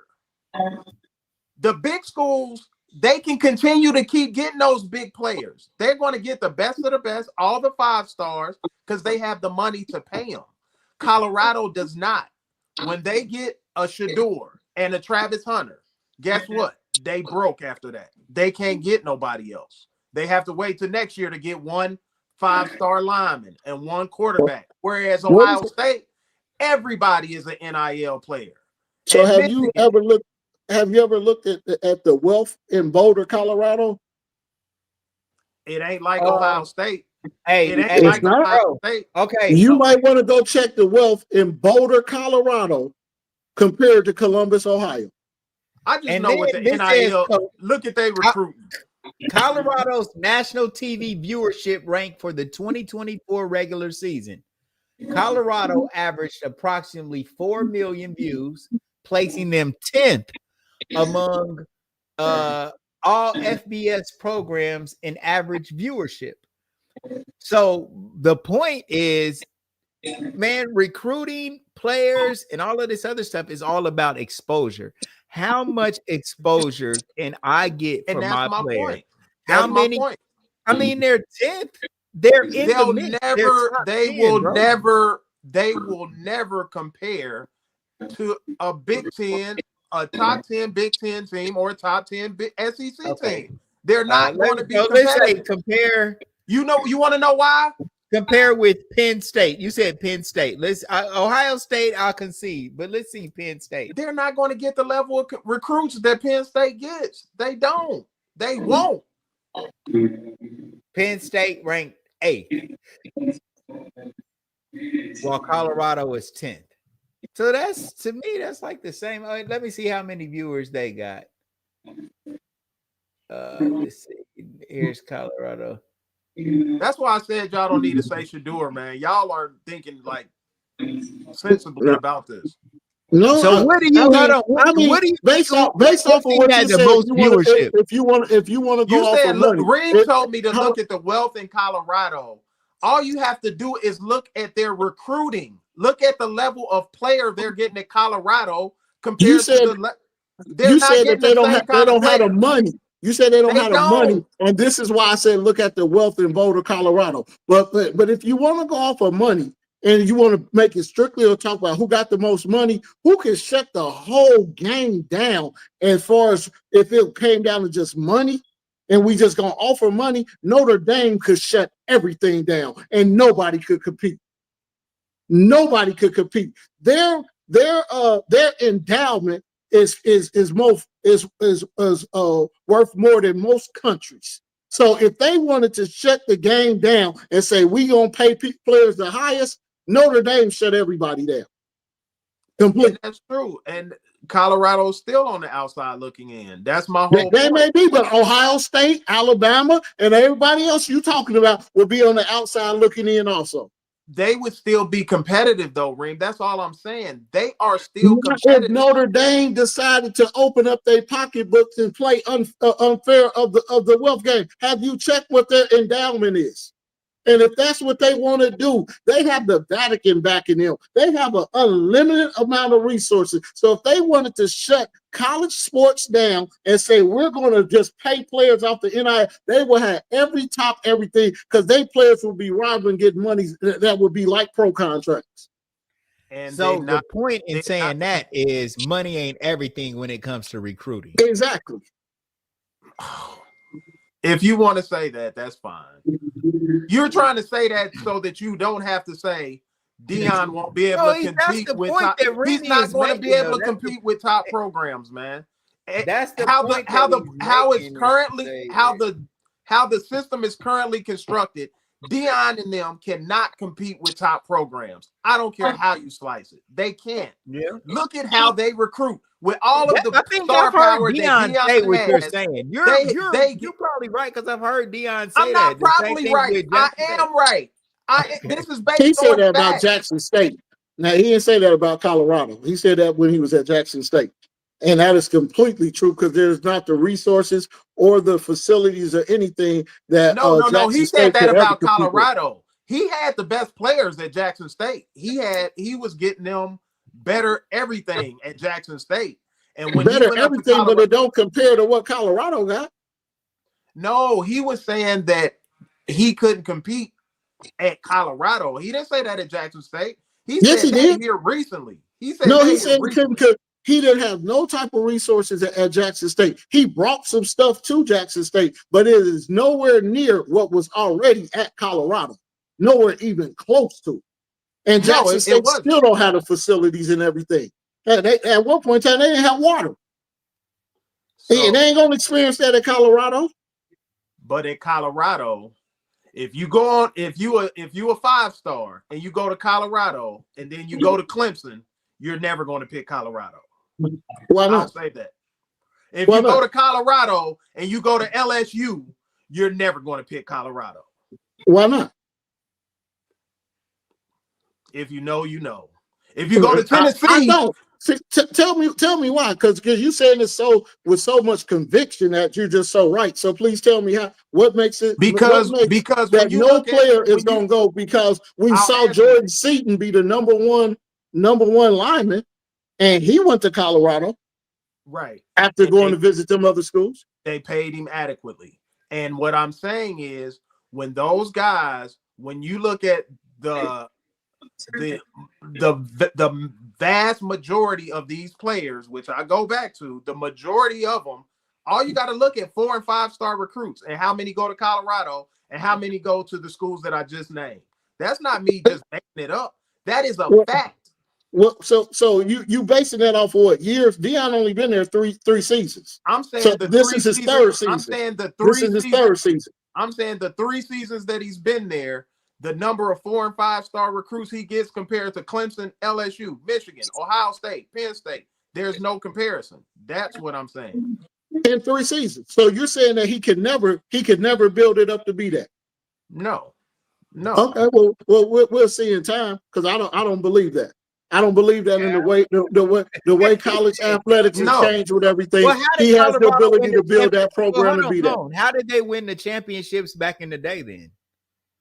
You didn't have NIL then, and they had a program. NIL, yes, bro. it did. It was called under the table NIL. NIL been in existence since the start of college sports. It just was under the table, and it actually came in a bag, in an actual duffel bag. So that's been there. So they've been paying players. They've been doing all that stuff. Now it's just legal that they can do it. So how now legally do you say that there is no way that they could do it, but they won national championships, as you just argued that before about them winning national championships and them guys not being in the Hall of Fame. So were they able to do that then? But they can't do it. They can't do it now. Because, well, a couple things were in play. It was a different style of play. Like I said, they ran the ball all day. They played in a totally different conference. The conference was one where you were still getting a lot of exposure. They were playing Notre Dame every year. They were playing Oklahoma every year. That y'all realize, I hope y'all realize the conference that they're in now. What is the name of it?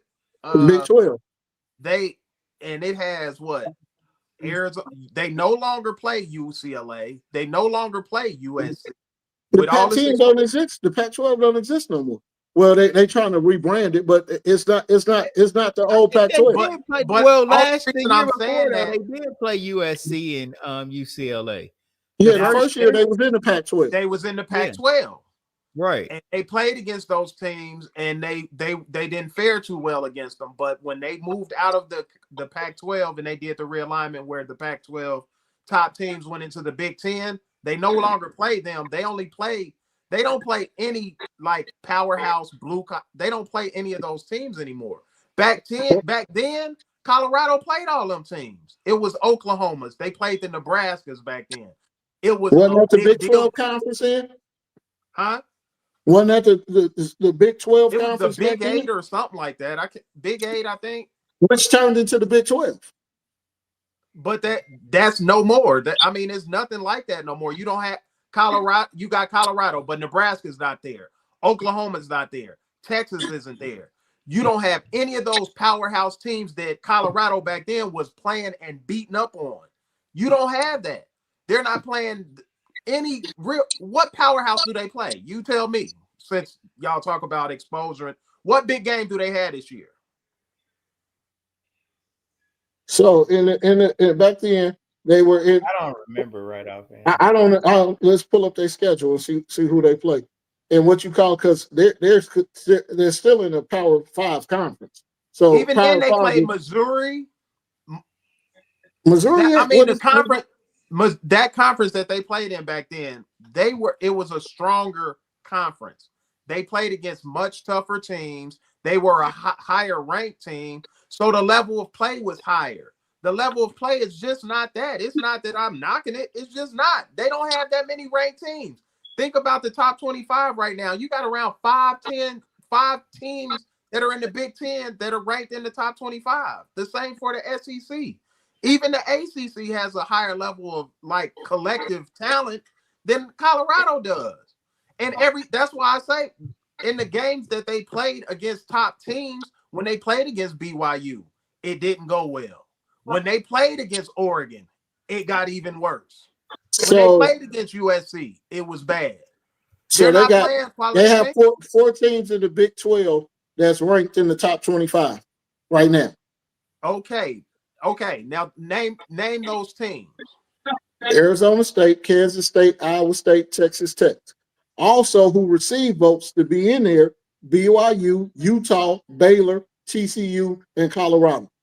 I ain't heard a team yet that's not a quality program and has not been a quality program for years now. None of those teams you just named outside of who did it? Was it Arizona State last year? None of those teams have been like even in the running to get into the playoffs. None of them. None of them. None of them. Not one. Now you can't go through any other conference and you can't name one team that hasn't been in the running to get into the playoffs. And that's what I'm talking about. They're not a good conference. None of those teams have been in the running for getting in the playoffs. None of them. And that's a fact. No, look at the team. No, they don't look like they've been around for that. I ain't gonna lie. None of them are good like that. Just they're ranked, but they'll be ranked, then they'll drop out. So, one of their other teams will pop in. They're not good. Maybe Arizona though. Was Arizona? They ranked? was in the playoffs. They just went and played in the playoffs, and the only reason they got in is because of the automatic bid, and they got beat. Bone, do you listen to what you say, or you just say stuff loud? You just said none of their teams has been nowhere near the playoffs. Then you just say that one team gets in because it's an automatic bid. Exactly, because they just made that rule so that those teams from every team in the Power Five can get in. They just made that rule. That's the same. Before then, none of them would have got in. And that's the same rule as with college basketball. Every conference got an automatic bid. Basketball, Reem. But I'm saying, how's that making a rule? It's an automatic bid for every conference that's considered for the Power 5. It wasn't like that in football. That's why it wasn't like that. Exactly, because they was using votes and it wasn't even fair on how it was going down. Prior to last year, they had the top teams. They played in the playoff. They wanted to get, How? Because they had it at 4 teams. So who was the top? Because that was coming down to people voting and all that type of stuff there that was determining the top 4 teams. How did we know that was the top 4 teams? But what Bo is saying is right too, though. Like both of y'all is so right. It's so crazy to try to. Those teams were not good. They only want those teams to get in. It's pretty much for money. Because those teams are not good. They know none of those teams in that conference are good enough to compete. That's why they kept some of those same teams every year. This is the Final Four. This is the Final Four off of ranking for money, because it was about who had the followings and who was going to bring this and that. So now it's become the most fair by opening it up and having automatic bids, at least off of the conferences, so that the same type of thing may happen in football that happens in basketball. You see what happened with somebody? They get upset, and then this happens, and then this team get beat. You don't see that. You don't see what would be the equivalent of a 14 seed beating a 2 seed in college football. Not no playoffs. We'll find out because it's about to happen. No, I'm saying you see it in bowl games. You would. They're more evenly ranked in bowl games, and I guess that's the point. You don't see in bowl games. In football, you got teams that the players don't even play in bowl games. That they decide they don't even want to play in the bowl game. No, but I'm saying though, Reem, it's a different dynamic. In college basketball, you have very good teams in the tournament play against very bad teams. They don't do that in bowl games. They try to find people that are evenly matched to play against each other. I get what you're saying. Games are closer. But you'll never see none of those teams. You'll never see none of those teams beat Alabama. But what I'm saying is you don't always get the best of teams in the bowl games because you got a bunch of players that be opting out of playing in bowl games. I'm not arguing that, Reem. I'm saying that conference that you're talking about with Colorado is weak.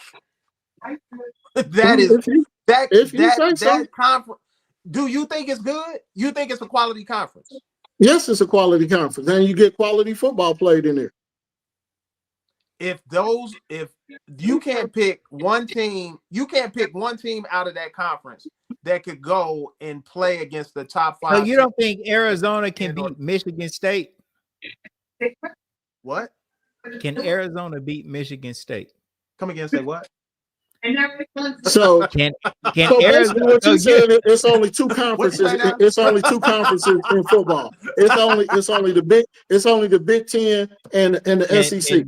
And the SEC, please don't say the ACC because the ACC is not good from top to bottom. So please don't throw them in there. And neither is the Big Ten. I wouldn't say that the Big Ten or the SEC now is great or good from top to bottom. But what I am saying is when you talk about those top teams, I would say the top 25% of both conferences, when you line them up against every team in that conference that Colorado is in, they can't beat any of those teams. And when I say any, I mean any of them.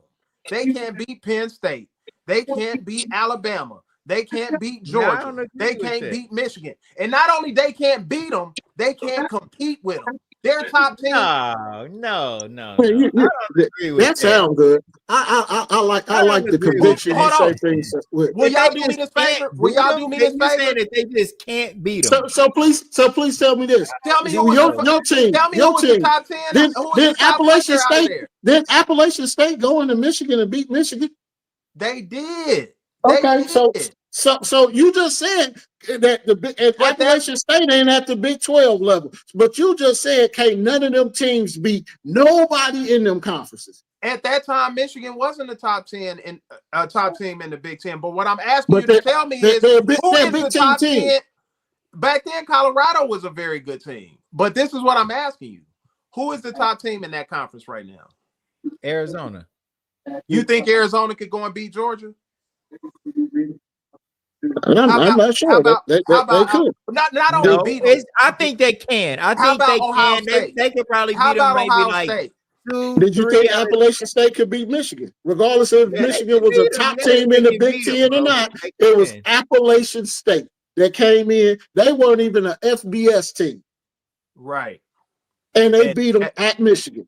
They beat them at Michigan. So anybody can be beat on any day. So to say that none of them cats can be beat because you're talking about D1 talent, and also now you have cats that may be leaving those schools that left Ohio State to go to Colorado to go there. They can be beaten on any day. But this is what I think. This is a better way to phrase what Bone is saying. He's saying how many times would Arizona be favored playing against Georgia? How many times would they be favored playing against any of these teams? That has nothing to do with bro. Not favored. They would be in whoever they're playing against. That's a top 3 team in those conferences. They're going to be favored by 3 touchdowns, dang near, against Arizona. Arizona don't mean that you beat them. Just because you favored don't mean you beat them. 3 touchdowns against Arizona could. Penn State. I hope against Wisconsin, Arizona just gonna get banged up. I don't think that Wisconsin is like a top 4 team in the Big 10 right now. I might be wrong with that. They always around, though. You but can't they're take always them lightly. No. I think they would beat Arizona. They would beat them convincingly. I don't know if there'll be a 3 touchdown lead. Man, I don't know that they'll beat Arizona right now. And anybody can be beat. Buffalo, they're not just beating anybody Colorado. can be beat. We got a new quarterback and everything. I don't even know anything about them, but that's my team. Looking. Anybody can be beat on any day. I mean, I'm not gonna sit here and say no Big 12 team will beat any Big 10 team or none of that right there. That's not accurate because you got players that have transferred down. You got not even transferred down, laterally transferred, whatever. You got different teams every year. You don't know what may happen, and we ain't gonna see the same landscape. What's not gonna be is what was happening before with Alabama, with one team and being a dynasty and dominating over this and that. That's not gonna happen. Arizona will beat Michigan. I don't know why we dancing around the point. Arizona will beat Michigan. Okay. That's right, man. That's right. So I don't know what to tell you. I think that's Arizona would lose by about 3 or 4. Arizona will come into the big house and take care of business. Okay, if that's the case, if that's the case, they should beat Colorado by 40. They're not. Colorado's not even a ranked. I'm saying just using conventional logic. Please Michigan is ranked. Colorado isn't even a ranked team. It makes sense. They'd probably beat them by 40. We don't. Appalachian State wasn't a ranked team when they beat Michigan. We don't care about none of that. We ranking for nothing. So what do you want to go with? The Appalachian State beating them, or Michigan went 14-0 just 2 years ago and won the national championship. With Harbaugh,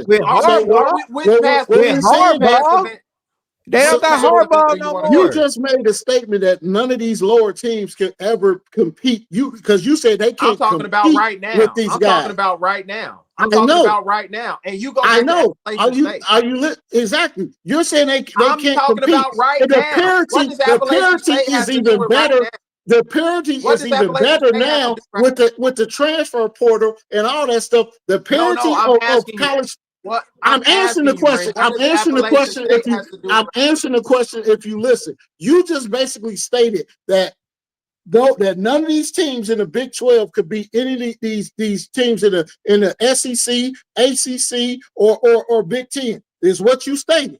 And what I'm saying is, when Appalachian State beat Michigan, let me finish. When Appalachian State beat Michigan, right, at Michigan, the parity is completely different now because of the transfer portal. You have more evenness around through college football. So therefore, you're going to see coming up of what you call upsets. You're going to see more of that happen.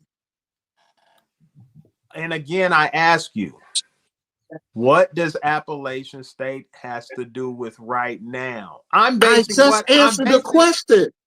No. I'm basing what I'm saying off of what has happened right now. I just answered the question. I just said play right now. Exactly. And what I said was, you said none of those teams can win. I said the parity in college football, because of the NIL and because of the transfer portal, is even more even now. So you're going to see more of what you call it upsets. You're going to see more of that happening right now than what you ever did before. Because you said none of those guys in the Big 12 could beat anybody in these other Power 5 conferences. The most recent evidence we have is last season, so that is our closest thing to present. None of them beat any of those Big 12 teams. Didn't beat anyone from the SEC. So they lost every game that I know of. I mean, the biggest one, y'all say Arizona. It was Arizona State was the best one. They lost to the SEC team. Colorado played a Big 10 team. They played Oregon. They got beat by almost 30-something, 40-something points. Who else played them? The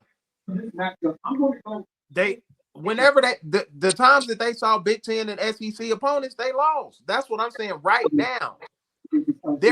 They can't compete at that level right now. And when you look at their rosters, you can see why they don't have the level of talent that them teams have. Those teams have 4- and 5-star recruits all across the board. So when they leave, they replace it with other ones. That's what I'm saying. So you said that none of them, that no Big 12 team is going to beat none of the top tier SEC and Big 10 teams. They don't. They're not beating no Georgias. They're not beating Alabamas. They're not beating Ohio States, and they're not beating Michigans. It just don't happen. Well, there was 6 Big 12 wins over Big 10 teams last year. It says that if they played 10 times, Michigan wins 8 to 9 times. Colorado wins 1 to 2 times. Question I told him. I already know that. I already know that. That's the projected numbers from Chat GPT.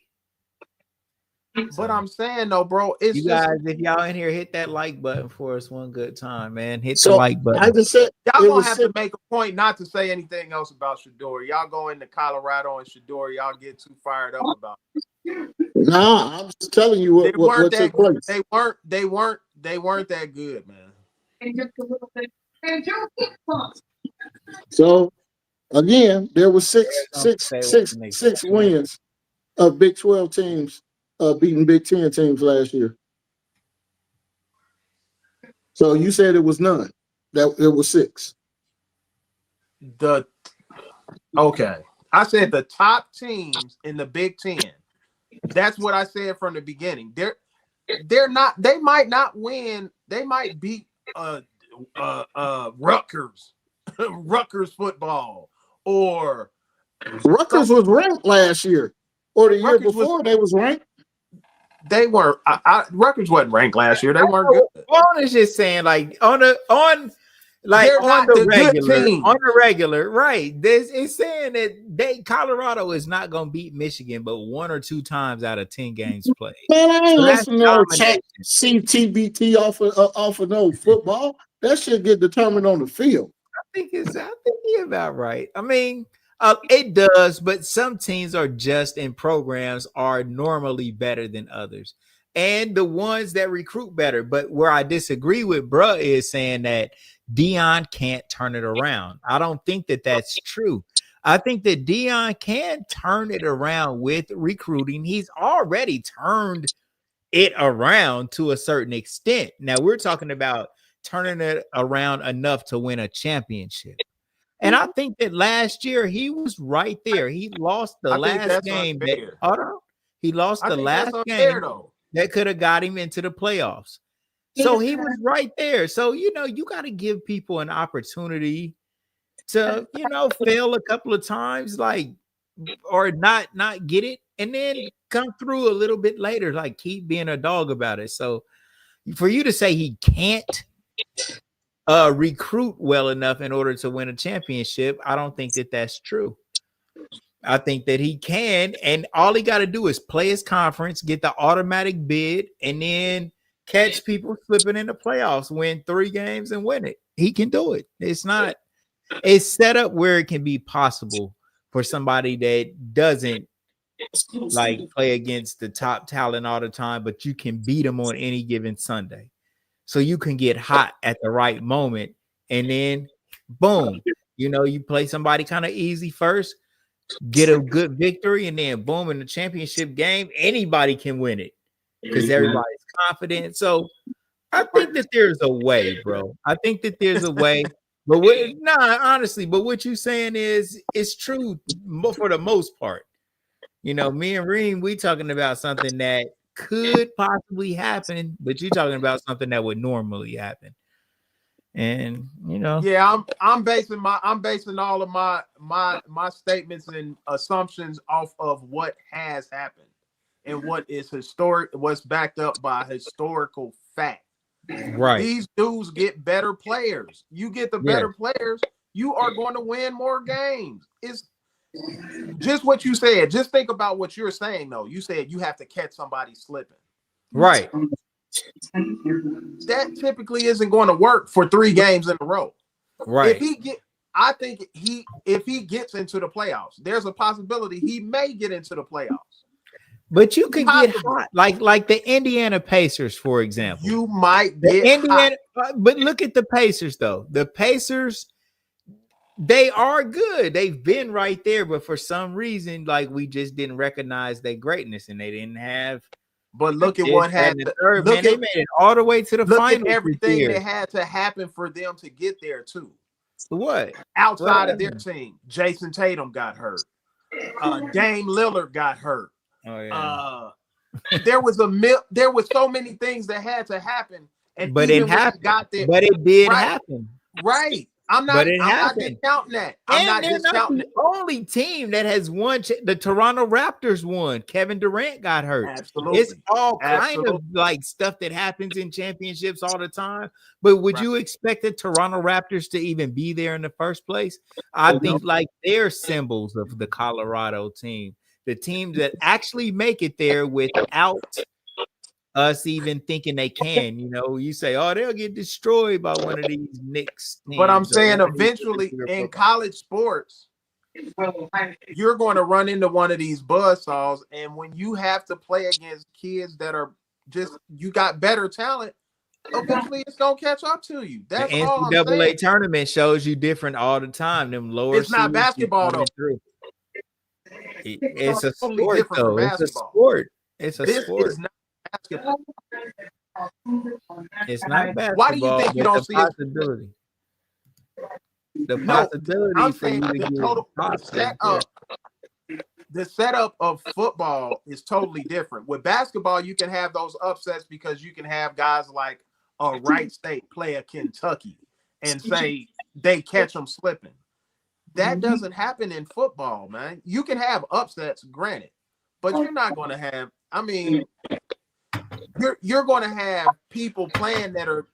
You're not going to catch somebody slipping, quote unquote. The teams are like they're more closely matched. You're not having 14 versus 2s when you get into the playoffs. Man, listen, man, bro. There are a lot of times, man. Like, let's say a Michigan did play Colorado in the playoffs.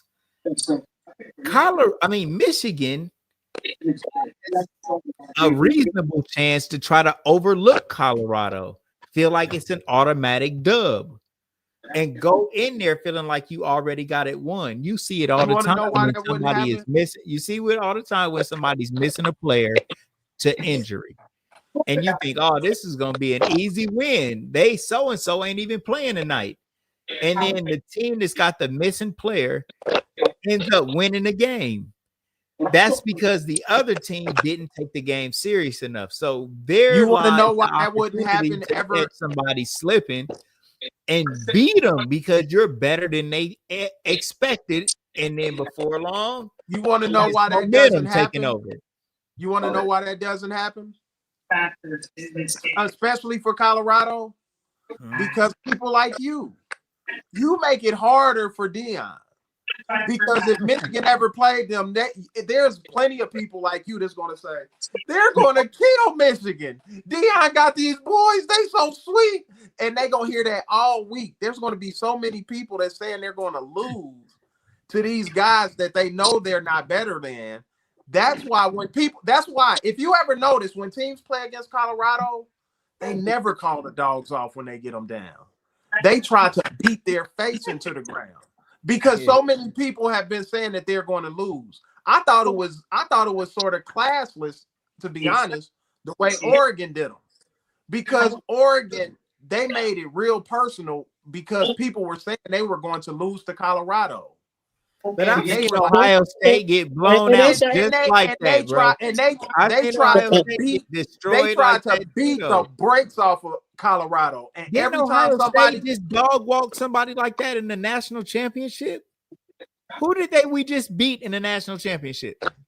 Notre Dame. It wasn't like that. It wasn't like that. It wasn't Notre Dame. Who did we play before that? Oregon? Didn't no, we they played Texas. They almost lost to Texas, actually. No, we destroyed somebody where it was embarrassing so bad. You don't remember that? Just with the Tennessee.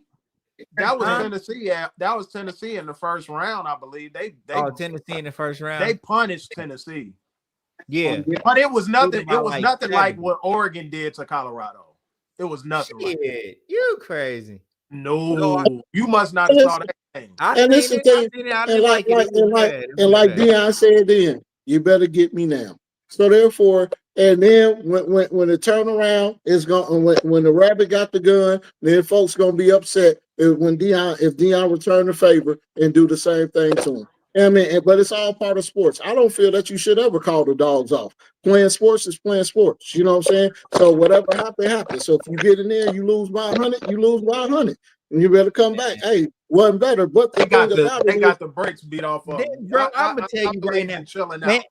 If we was strong as a people, it ain't no way Deion Sanders ain't winning the championship. If we was right on point like we should be, it ain't no way Deion Sanders is not winning no championship because all the best players would go there just for that. To say, bro, you're not going to keep playing with us, bro. Okay, bro. It used to be a time where the best players went to the HBCUs. I'm happy you said that, Rain, because that's I think part of the thing that gets lost in the discussion with Deion. When you say that on one hand, bro, there are some people that say, well, why did you leave Jackson State? You should have stayed at Jackson State if that was really your mission. No, because I said at one point in time back in the day, the best used to go to the HBCUs. It ain't been that in a long. It ain't been that in a while. It hasn't been that, and I agree with you. All I'm saying is, if you're talking about building something up, some would say, why not build up what you had at Jackson State? And I think there's some legitimacy. I'm saying there's some legitimacy to that. What's the legitimacy? Eddie Robinson did it. They didn't compete at that national level. What you talking about? Or do it? So Eddie Robinson didn't do it. Grambling, what y'all trying to hold Deion to do? The number of guys. People started talking about wanting Deion and them to go play Alabama, change conferences, and all that type of stuff. That ain't what Eddie Robinson did at Grambling. He stayed at HBCU and he dominated that. I'm saying, why not? Why could he? He never. Truth be told, he didn't Deion, first and foremost, he wasn't there long enough to dominate at the HBCU. Secondly, I didn't say Deion dominated. I said Eddie Robinson dominated. But that's what I'm saying. Deion didn't dominate there. So there is an argument. All I'm saying is there's an argument to be made. I believe if his influence is what it is, he could have built that program up to be a very competitive program. I believe he could have been better at Jackson State, me personally, than he was at Colorado, because quiet as kept, I think the days are going to get somewhat worse at Colorado before they get better. And the problem with that is when they get worse, the support that he has from us is going to pale in comparison to the people that's on his neck, like, get him up out of here. If he has a losing season or they're not like in that playoff, people gonna be saying, what are we paying him for? Even if you quote unquote have turned it around, they want to see results. And that fanfare dwindles quick. So, if you look at the sidelines, it's not what it was last year or the year before. And that's just the reality of it. That's the reality. They ain't played the game yet. What you talking about? Look at the sidelines. No, I'm saying last year, when you look at the sidelines and the fanfare that was around the team, that's less than what it was when he first got there. And I don't think so. Oh yeah, they had everybody there last year. Everybody was there. But going back to the point of him at Jackson State, first of all, he did dominate the SWAC. Because I check his SWAC record, what he did in the SWAC. He lost in the Celebration Bowl game twice, but he did dominate the SWAC conference. And the Celebration Bowl is the SWAC and the MEAC championship. But no, there was no reason for him to stay there to try to to change anything there. He did all that he could do in that time period to put that program, to advance that program forward. And it was time for him to move on. He had done enough for Jackson State compared to what he was getting back in return from Jackson State. And so therefore, like I said, what you started to hear about him at Jackson State was, oh, he need to move that forward, even maybe possibly taking Jackson State out of the SWAC and moving it into a higher conference and all this and that. That was never the talk for Eddie Robinson being at Grambling. I think if anybody was saying that, they were crazy. I never heard no one saying they need to move into a different conference. They were not competitive. That's what I'm saying about this whole. Hold on, they weren't competitive. What? Huh? You saying they weren't competitive in what? I said they would not have been competitive moving up or moving out of that conference. Exactly. Anybody that was talking like that was crazy. If you thought But that they were going to move up and be competitive, that's what the media and other black folks from Dr. Umar and all that was saying, that he needed to stay there to do this for Jackson State. And that was not going to take place at Jackson State. He didn't have the resources, the facilities, or anything to be able to advance that to that level. So he was right in making his move to Colorado.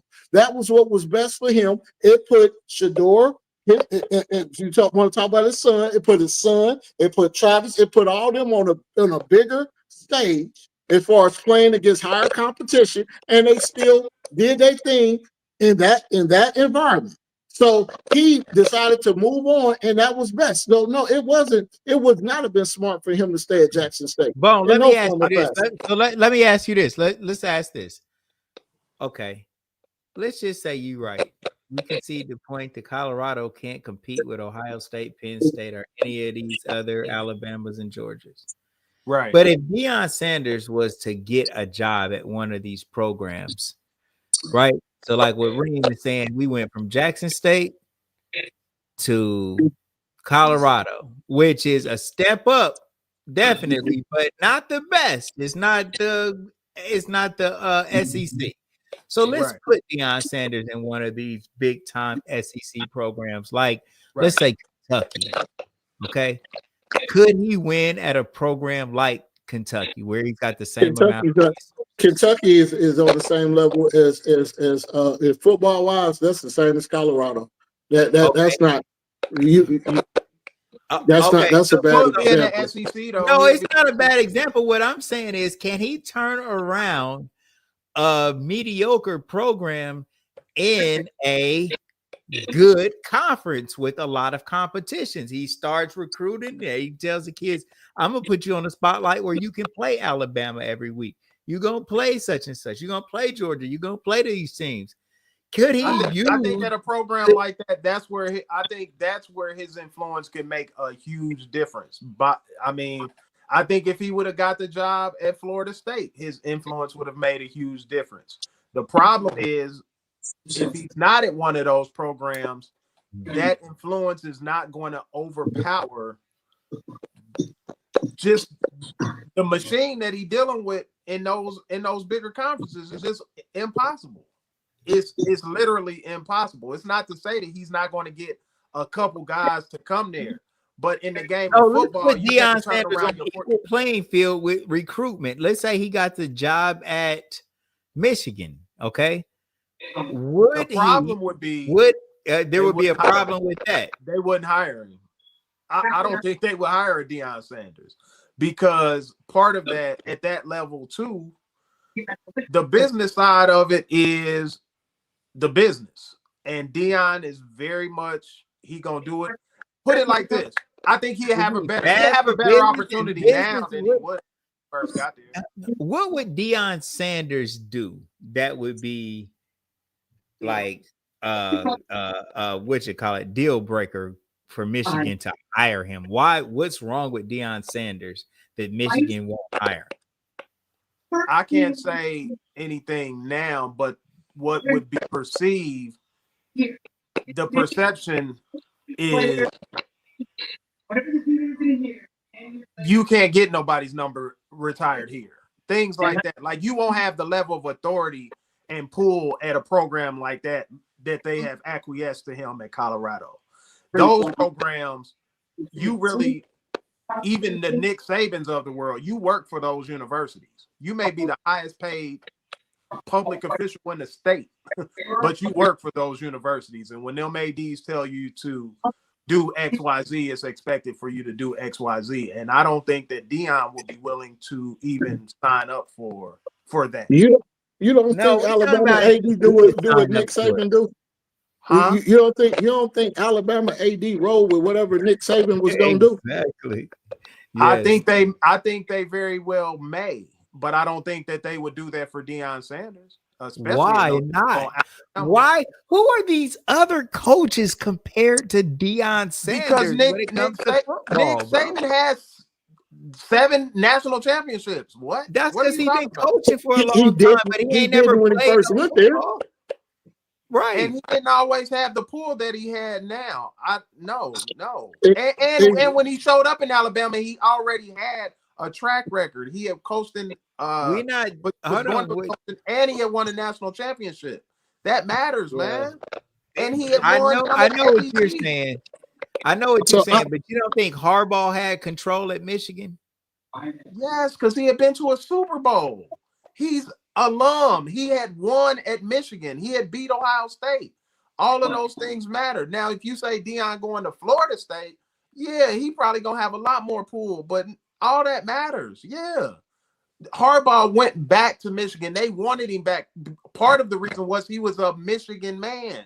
Yeah. so That matters.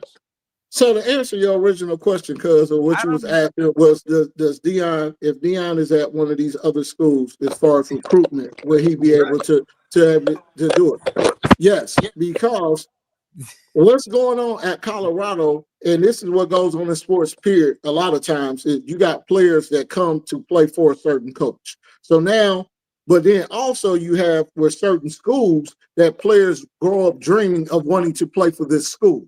So if you put Deion into as a head coach at Ohio State or Alabama or something like that, I think he gets more talent than what the average does, because not only you got people that want to play for I his school, agree. I said but I agree with that. I Okay. agree. Okay.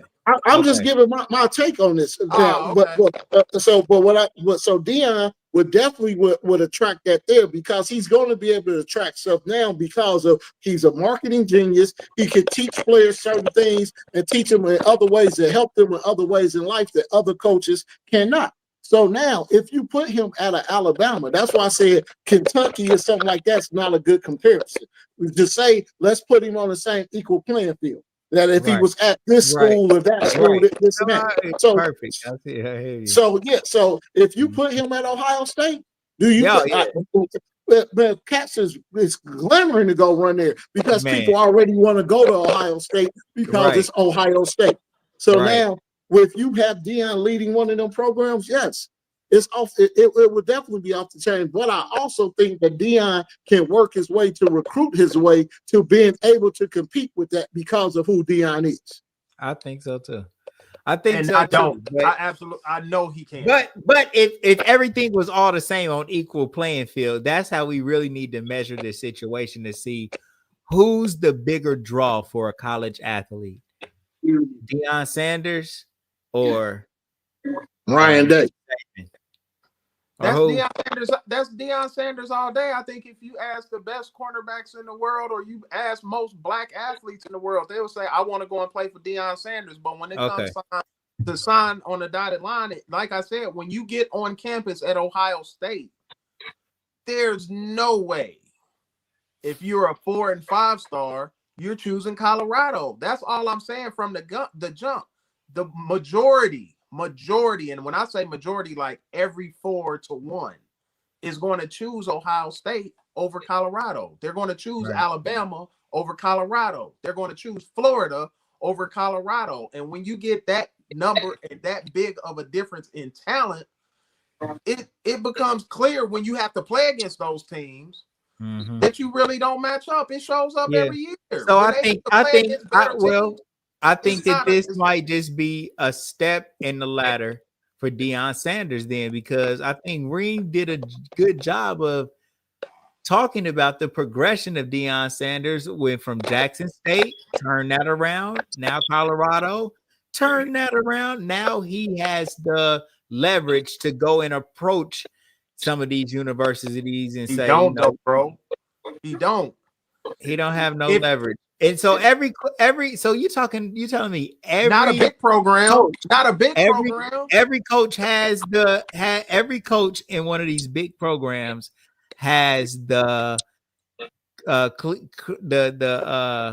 credibility, or whatever word I'm looking for, to coach at these programs based on what? Like, how does Deion Sanders' football resume exclude him from any coaching job? I didn't say it excludes him, but you were saying that he has leverage. He does not. He won at 2 different programs. He doesn't, because Because if you're in Alabama, you want to come to us. You want what we have. We get the best players with or without you. You can definitely make our program better, but our program is going to be good. Alabama's going to sell out damn near every home game. So why would they choose anybody? Huh? Why do they choose anybody? Make no mistake about it. They want to win. But Reem can attest to this. In a program like Tennessee, they're going to sell out every week. Those programs are humongous programs. But that don't mean they're good though every year. But they still gonna sell out. But my point in saying that is Deion doesn't have leverage because what you can bring to a certain degree they already have. They are getting the top talented kids. Honestly, they want to play in the big, especially now that you got those West Coast teams in the Big Ten. You want to play in the Big Ten or you want to play in the SEC? And we're saying, why wouldn't a Big Ten team hire Deion Sanders? I don't understand why they wouldn't. What's the problem? And that's why I say those little things matter. When you have a coach that has to go back, it may seem petty, but they look at his professional character like, why did you retire your kids' numbers? And they'll tell him why. He said, can you stop saying kids when he only retired one of his kids' number? He only one.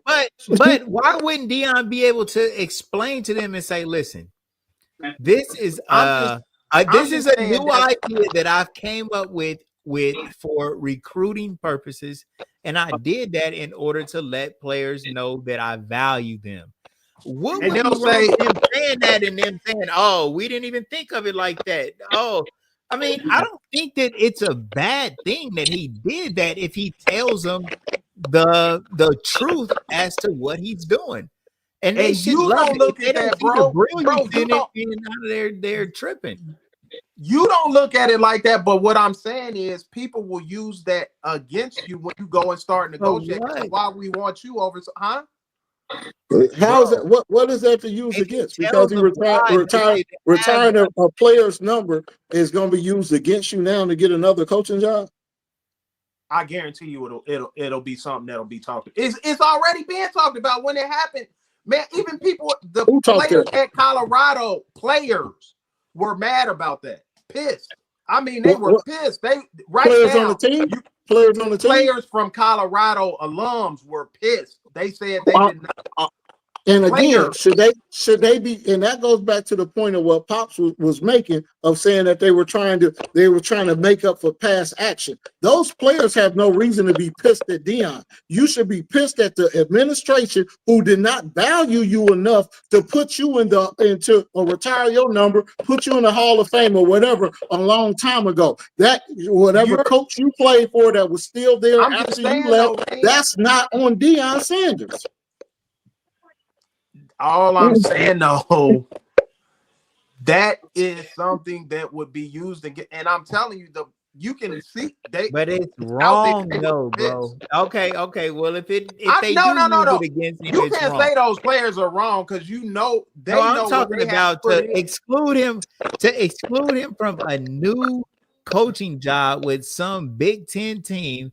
Because he retired his son's jersey. When you asked him about it, in the interview, when they asked him about it, he gives a reasonable explanation as to why he did it, and they still don't hire him. To me, I feel like I need more as to say, like, why won't they hire Deion, bro? And Bone, I think that you might be thinking that they won't hire Deion because he a flashy black man. No, but. No. If we say that, then it's like that's what it seems like. He don't fit that cookie cutter, but he's a great football coach. He's turned around programs. He's won championships. He's got experience. He knows what he's doing. I don't think any of them have a name recognition like Deion Sanders. So why wouldn't Deion Sanders get a job in the NFL? I mean, not in the NFL, in a Big Ten conference of football. So the thing also in there, what Bone said about those players being upset, and yes, they were. They were in the media talking about it and this and that.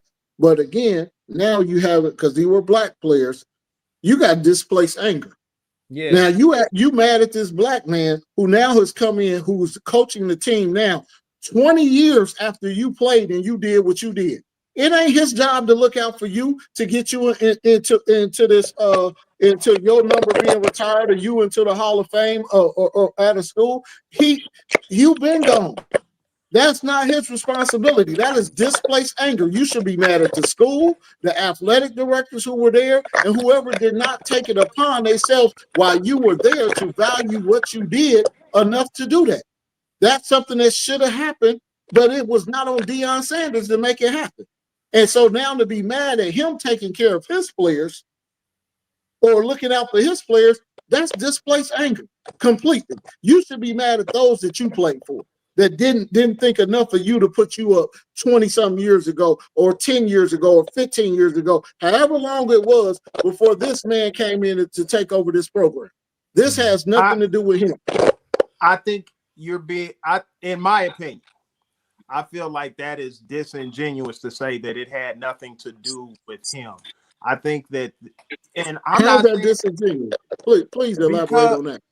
Because I think the mere fact that they got their numbers retired had everything to do with Deion Sanders and his influence. If it wasn't for Deion Sanders, those two numbers would not be retired. I think that is the whole reason that they got their numbers retired. And I'm not saying it's wrong that he did it. I'm just saying that his influence is why those numbers were retired. There's no way around it. And that's not what I said, Bone. So you call him a comment. No. You said in my comment. Hold on, let me finish because you said my comment was disingenuous. I did not say that it was not on Deion to get his players' numbers retired. I said it was not on Deion to worry about those to talk about taking care of those past players, because that should have taken place long before Deion got there. So that's why I said it's displaced anger. That's not disingenuous. They have displaced anger towards Deion when they should be mad at the people who didn't value them, who were there to handle them. Shawnee Mack in the building. Shawnee, I miss you, bro. My brother, I'm not saying that they are mad at Deion. I'm saying, though, that Deion is the reason that those numbers got retired. The players are mad that they were able to circumvent the process and get their numbers retired so quickly. They hadn't even been out of school a year and they got their numbers retired. They're mad that all of a sudden it's okay for them to get their numbers retired, and that was not the protocol previously. So they have every right to be mad. They can be mad. I didn't say they didn't have every right to be mad. You said they had displaced anger. You said towards Deion. Displaced anger towards Deion. When I heard some of them talk about it, and what they were saying was like what you said, well, he did this, he did that. That is displaced anger towards him. And I'm saying that they had every right to be upset, but their anger and what they were upset about should have been towards the university and those that was in control of the process, and not worry about what happened for these younger players. You should only be concerned about what did not take place for you. And honestly, to be real, none of those players, because none of those old their players numbers got retired. That's the only if they didn't have this example, they wouldn't even know that this would happen. So how I get that, but that's not no reason to hate on the younger generation because something happened for them that didn't happen for you. You need to be mad at those that did not handle you right when you did what you did for the university. Bro, none of those players cared anything about a jersey retirement. They wasn't even thinking about that. Then all of a sudden, you don't think so? No, because you don't think Gary. Why haven't they been complaining before? You don't Deion think Eric Sanders the enemy and over? Gary and Hagan and Michael Westbrook and have they talked to the university about it? Have they talked to the university about it? I think clearly they cared about it because the moment that was announced that those numbers was getting retired, they went up in an uproar. They were okay, pissed. But how do you care about it? They had to be worried don't about react to it. You prompt it. Like, why would they not say anything before this? They're mad. They're mad at the opportunity the only reason to be mad. that Like you hear sometimes about when it now somebody is has an because opportunity to be mad, you think they haven't attract said any nothing? anger. Why haven't they been complaining at the university with headlines, man? They don't give a damn for real. They just care right now because it's in the news. It's their chance to dance. Hey, I'm mad today. Why? They retired his number. Oh man. No, they retired his You number should have been before calling he. the hotline. You should have been calling the hotline. And Bieniemy and whoever else. Bieniemy is a great coach. I don't want to disparage him, but I'm just saying, like, bro, you should have been pushing for this earlier. And then But your how calls do would be you more know they were acceptable. not though, bro? That's what I'm How saying. do we You know? saying Well, that if they they were. are, why would they be mad at Dion if they was? They should be mad at who they've been complaining against, not Dion. Why are they mad at him? If they've been mad, they should be mad at the previous, not Dion. He ain't do nothing. Why are you saying they're mad? They are mad that the numbers were retired. They Okay, they can be mad at that. What if they are Why mad would at they the be mad? They should university? be mad that their That number is includes not that that his includes is. him, though, bro. Why do you want him to be absolved? That includes him. That includes him. They should be mad. At the Should be mad university. that their number. No. Not even at the university. They don't got to be mad at anybody in particular, but they can be mad at a situation. The situation is their jersey isn't retired. If somebody else's jersey is retired, you have no reason to be mad at the person whose jersey is retired. You should only be Even mad if- that yours is not, bro, and then go to fight for yours to be retired, but not to be upset. That goes back to somebody the else. original. That goes back to the original statement. If the guy who got his number retired wore your number, what do you say then? Retire them both. You can retire both numbers. This made up rule that isn't even true. You retire a name, a number. Awesome. Listen. The name is what's truly retired. The number is just what they wear. But the actual name on the jersey is what means the most. You can have two players with the same number and retire both names and say this number 2 has been great for us. We got 2 number 2s that have been retired. Do it like that. Stop living in some made up box. This shit don't exist to say you can't retire. So you think it would be perfectly hang them up in the rafters and say we did that. So let me ask you this then. According to your logic, you could go back and retrospectively look at somebody's career and say, let's say just random number 8 for the LA Lakers and retire that number 8 as well. Retire number 8. You're saying just retire both of them. Retire another number 8. Yes, if he has a career that warrants that, do you hear how that sounds? Do you hear how that sounds? Nobody else going forward can wear this number, but people that wore but you can't retire it. You can't retire a number 8 before that. You can't retire number 8 before Kobe. You put the name up in the rafters or whatever with the jersey and call it what it is. Yes, you that's can. what you can do. If somebody's career is warranting of that, yes. It's just saying you can. You feel me? Like you can. You're saying it like that. I don't believe that numbers should be retired anyway. Because if you got a good enough program, then you're gonna run out of numbers. If you keep retiring numbers, you honor the person by putting the people up in the rafters or whatever it is. You can put their name with the number or whatever, but the number should continue to be worn. It should not be that nobody can wear this number anymore, playing for anything, whether it's pros or whatever. That shouldn't exist. I mean, the NBA, they retired Bill Russell's number across the NBA. So what does that mean? Nobody should wear number 6 again? Or does that mean now you can't retire Dr. J wearing number 6, or you can't retire LeBron at number 6 because it was retired with Bill Russell? You know what I'm saying? Everybody should be able to be honored regardless, and the numbers just keep circulating and people keep using the numbers to play with. All I'm saying is not what should be. What is a number gets retired, nobody else wears it. And if you believe that people should be able That's not true. Numbers do come out of retirement. Okay. And if you believe that it's okay to retire 2 identical numbers, then we're just on 2 opposite ends of the spectrum.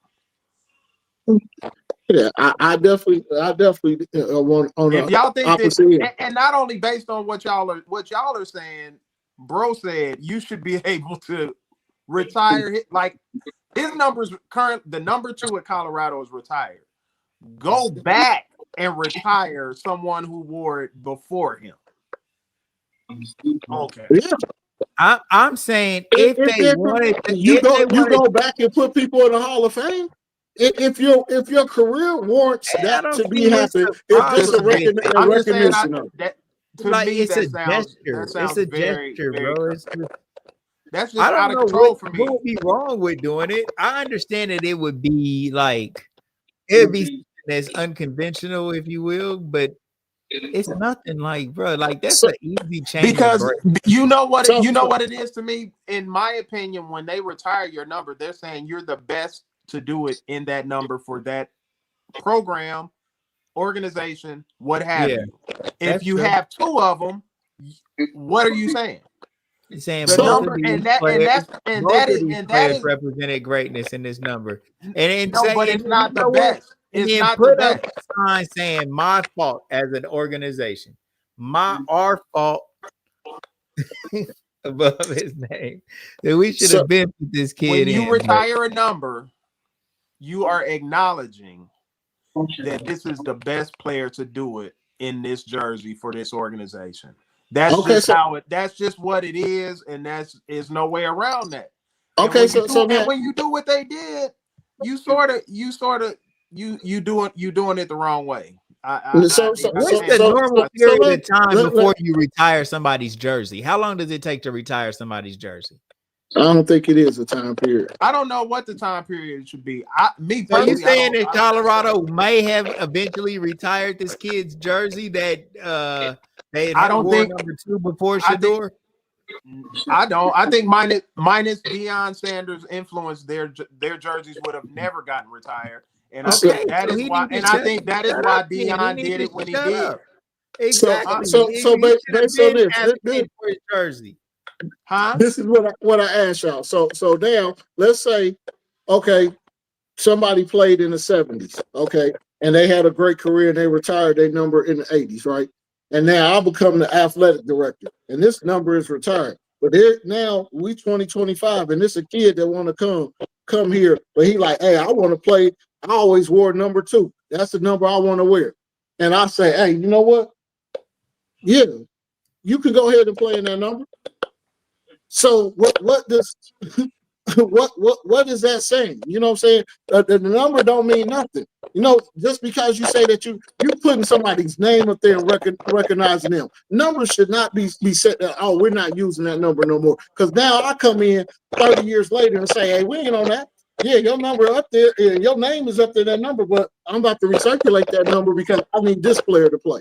And then that player go on and have a great career and even surpass what you do. And now I'm the athletic director and I say we're retiring his number. So you know what? Now, yeah, we do have 2 names and 2 numbers up in there. Everything that go on now ain't gonna be that it's gonna be something that's gonna last forever. Somebody else may have a different form of opinion at a later date and decide to change the rules on it.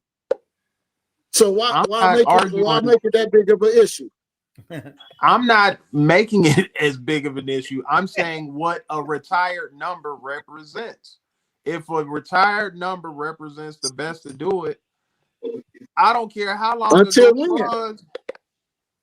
Okay, well, a couple years from now, the level of vitriol the Chicago Bulls would get if they put someone in 23. I mean, it is what it is. If you put somebody in a number 8, or you put them in 32, or you put them in 34 with the Lakers, man, it's gonna be a problem. It's not. Who says that's gonna be a problem 30 years from now? It will be. It's under new. I want to say how. Because those people are long gone, it don't even matter anymore. So even the people that support them are now gone. So ain't nobody thinking about that. You got to think. So 32 still means a big deal in Cleveland. and you can't just rock 32 in Cleveland with the Browns. For how long? 30 years past Jim Brown. You can't just rock 32 with the Browns. For how long? That's what I'm saying. 30 years. That generation that loved Jim Brown is dying out. So when another generation no, you comes said 30 through, years. What you said, 30 years, it won't matter. 30 years has been gone. I'm 50, and I knew what 32 meant with the Cleveland Browns. And what I get what I said. What I'm saying, eventually, I just use 30 years as an example. Eventually, it will die out that somebody else comes in. So now new ownership comes in. They got different rules. So what, they don't care about it. Yeah, we got Jim Brown honor, or we gonna have somebody else playing in that number. Because those who watch 32 and watch Jim Brown play, it wasn't us. So if somebody changed it down, yeah, somebody in Pop's generation might be like, oh no, that ain't cool. You know, that was the great Jim Brown. But what do it matter? I think it matters. I don't know anything about Jim Brown. I've heard of him, but I've seen his highlights and stuff, but he never resonated with me to be. If somebody got number 32 in the Browns this year and I watched him play, I wouldn't care. I wouldn't even know that was supposed to be Jim Brown's retired number. I might, if I heard somebody was wearing it, I might be a little offended just because I've been programmed by societal norms and certain taboos and other things. Is that the things that Bone is talking about? I've been programmed to these ideas, but once I take a second and take a step back, I realize that these societal norms are just created.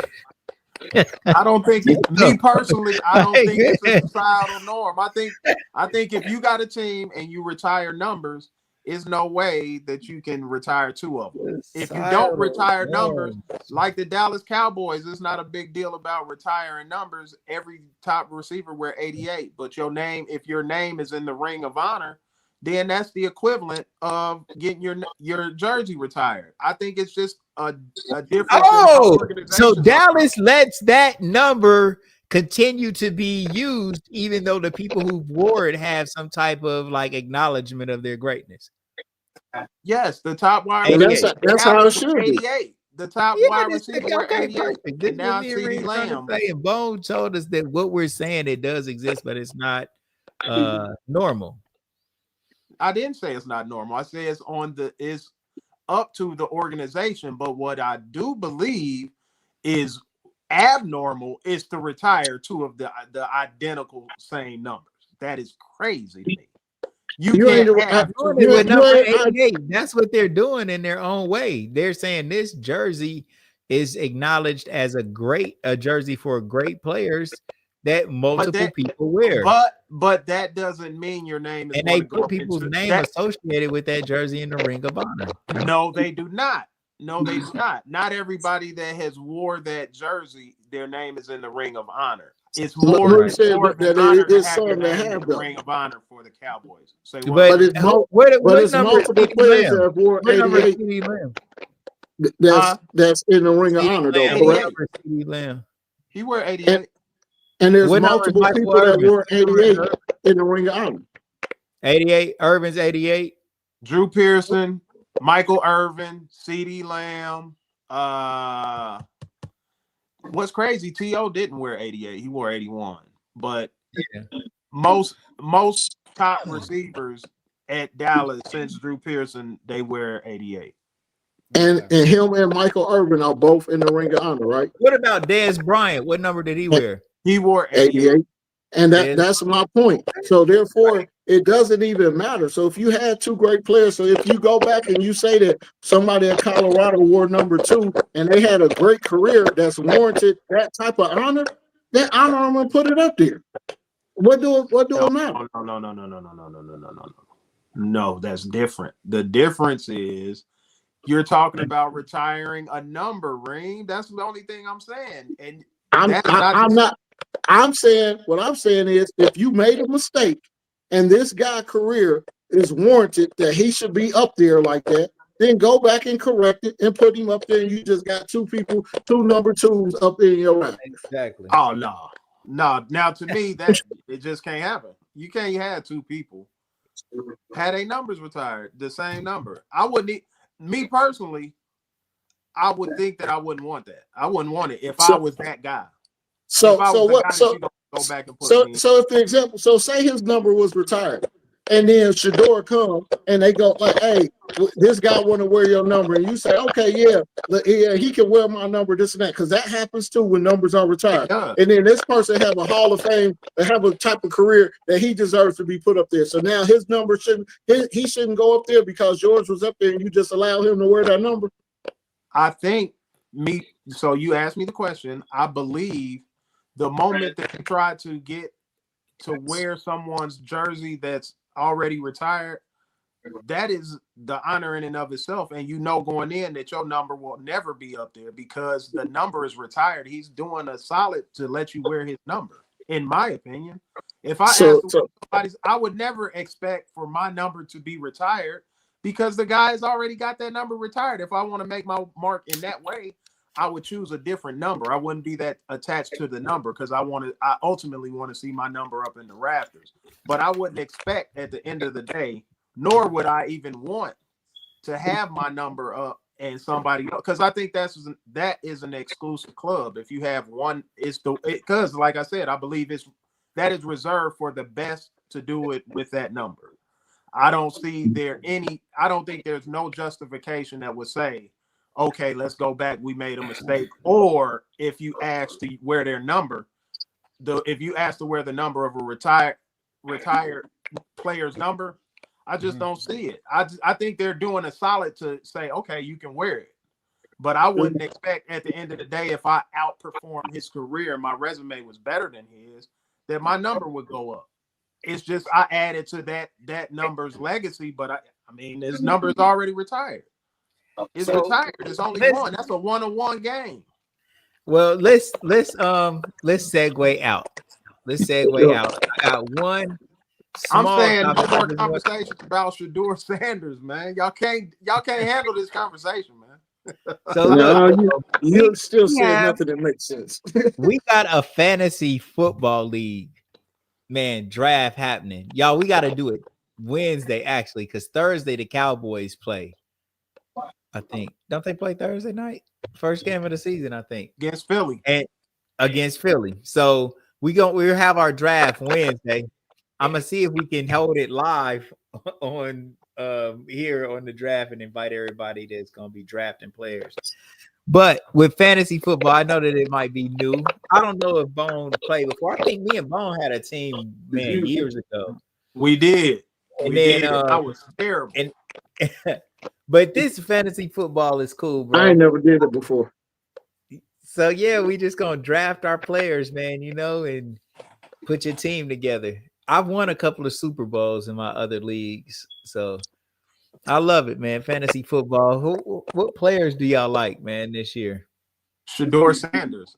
That's my number one pick. He was the number 316th ranked player in the NFL according to ESPN draft. I did a draft tonight. Huh?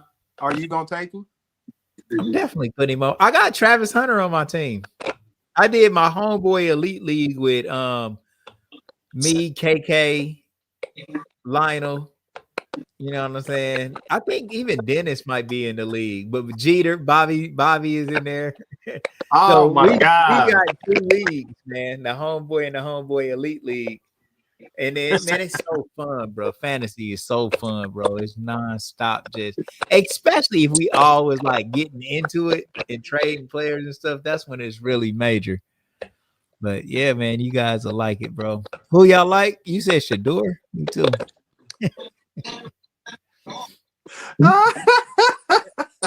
Man, all right, let's go ahead and wrap it up, bro. Man, cuz what you got?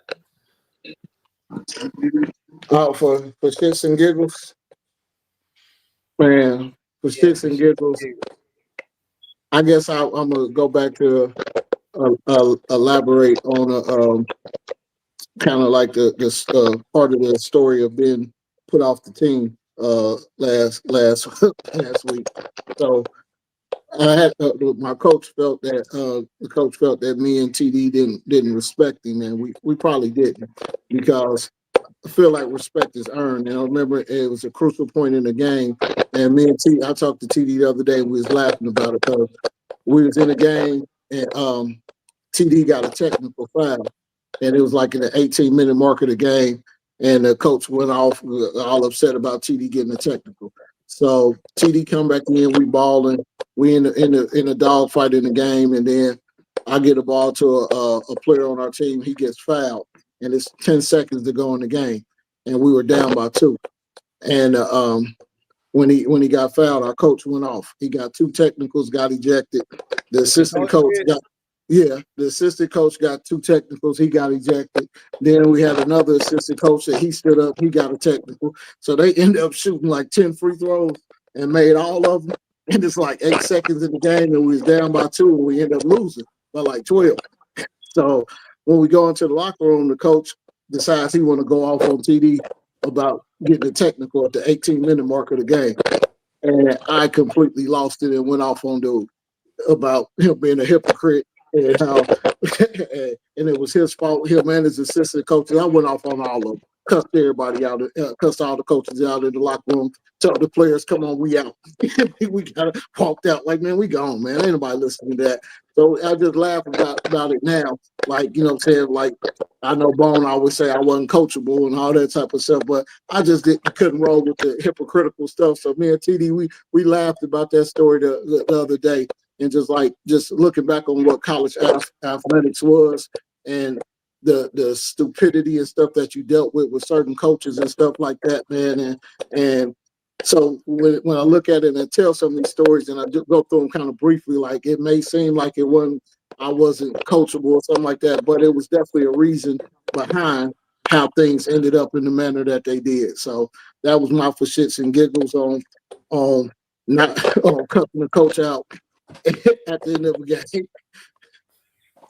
Totally uncalled for, by the way. Totally uncalled for.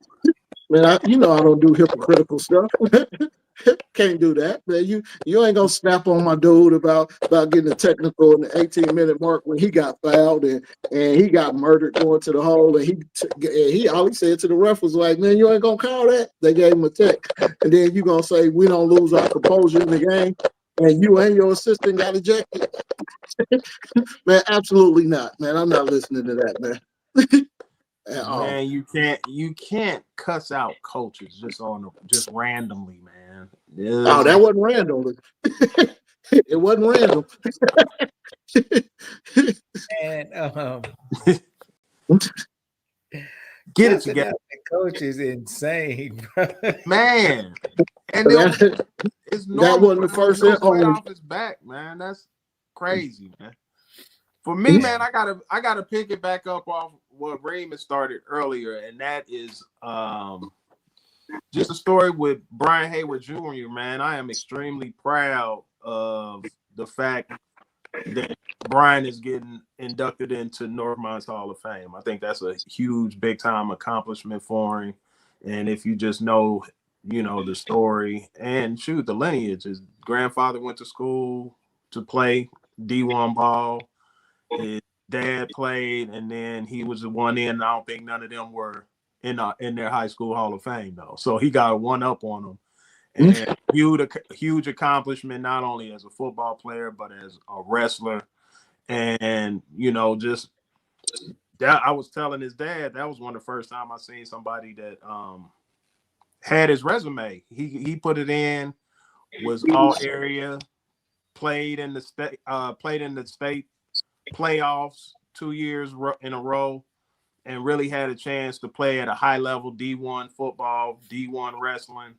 And it's gonna be a big deal for him tomorrow, and I am extremely proud and excited for the whole family, because that's a huge accomplishment, and I think that it's well deserved, and it's just due for him too. So for Little B, much big ups and salute, because that's a hell of an accomplishment for sure. I don't know if we can keep calling him Little B no more. That's true. That's true. Yeah. I don't like how you say that, bro.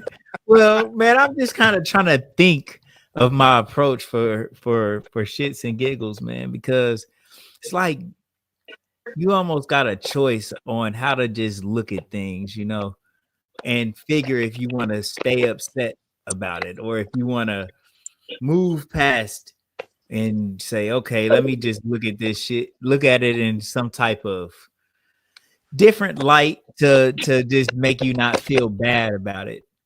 But man, life is so full of downs, ups and downs, and they happen in the course of a day.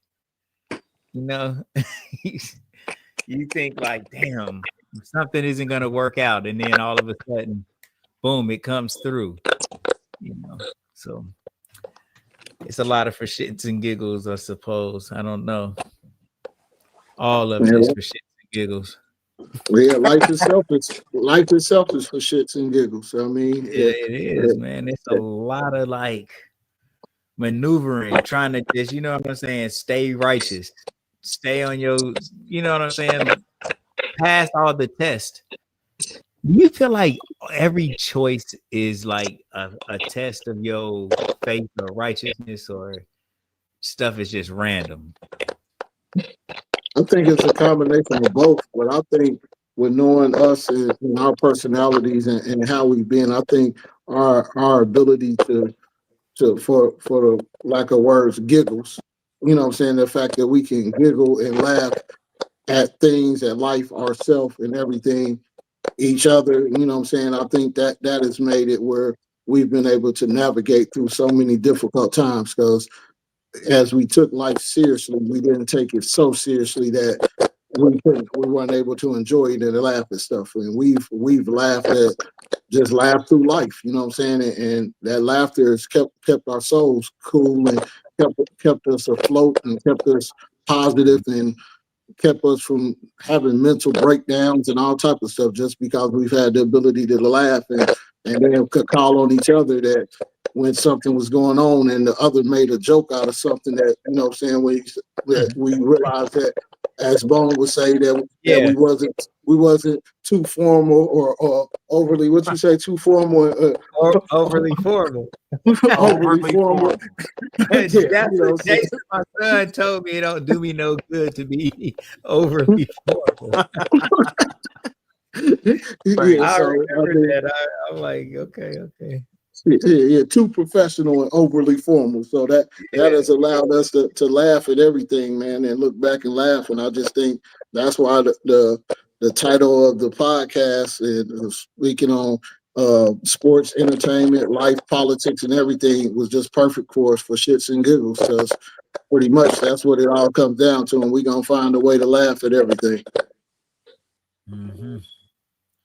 All right, y'all. Man, if y'all in here real quick, hit the like button, subscribe, ring the bell notification so you can get alerted every time we drop. We doing our draft next Wednesday, and we coming back on what, Tuesday? So Tuesday and Wednesday. That'll work. All right, y'all. Man, we love everybody. Man, make sure that y'all subscribe and hit the like button. This show has been 2 hours and 47 minutes. That's because y'all Sanders. Y'all talk about Shador, man. Stop talking about Shador Sanders. I'm telling you, bro. They better let Shador play. They better let Shador play, bro. I'm not doing it no more, man. Y'all are not. Y'all, both of y'all are not at a maturity level to handle talking about Colorado, Deion Sanders, or Shador Sanders. I don't see how we got to Shador Sanders again. Man, y'all can turn the conversation about cheesesteaks into Shador Sanders, man. I'm getting tired. I was not talking about Shador. Pick, man. Get over it. It's rap. I started talking in the comment section all day too, bro. Zay, Shawnee, thank you everybody for commenting and participating. Will be Zay. Zay was rocking with us the whole time, bro. Man, thank you, Zay. We appreciate you, and stay tuned in, bro. All right, man. Love everybody. We out of here. Peace easy.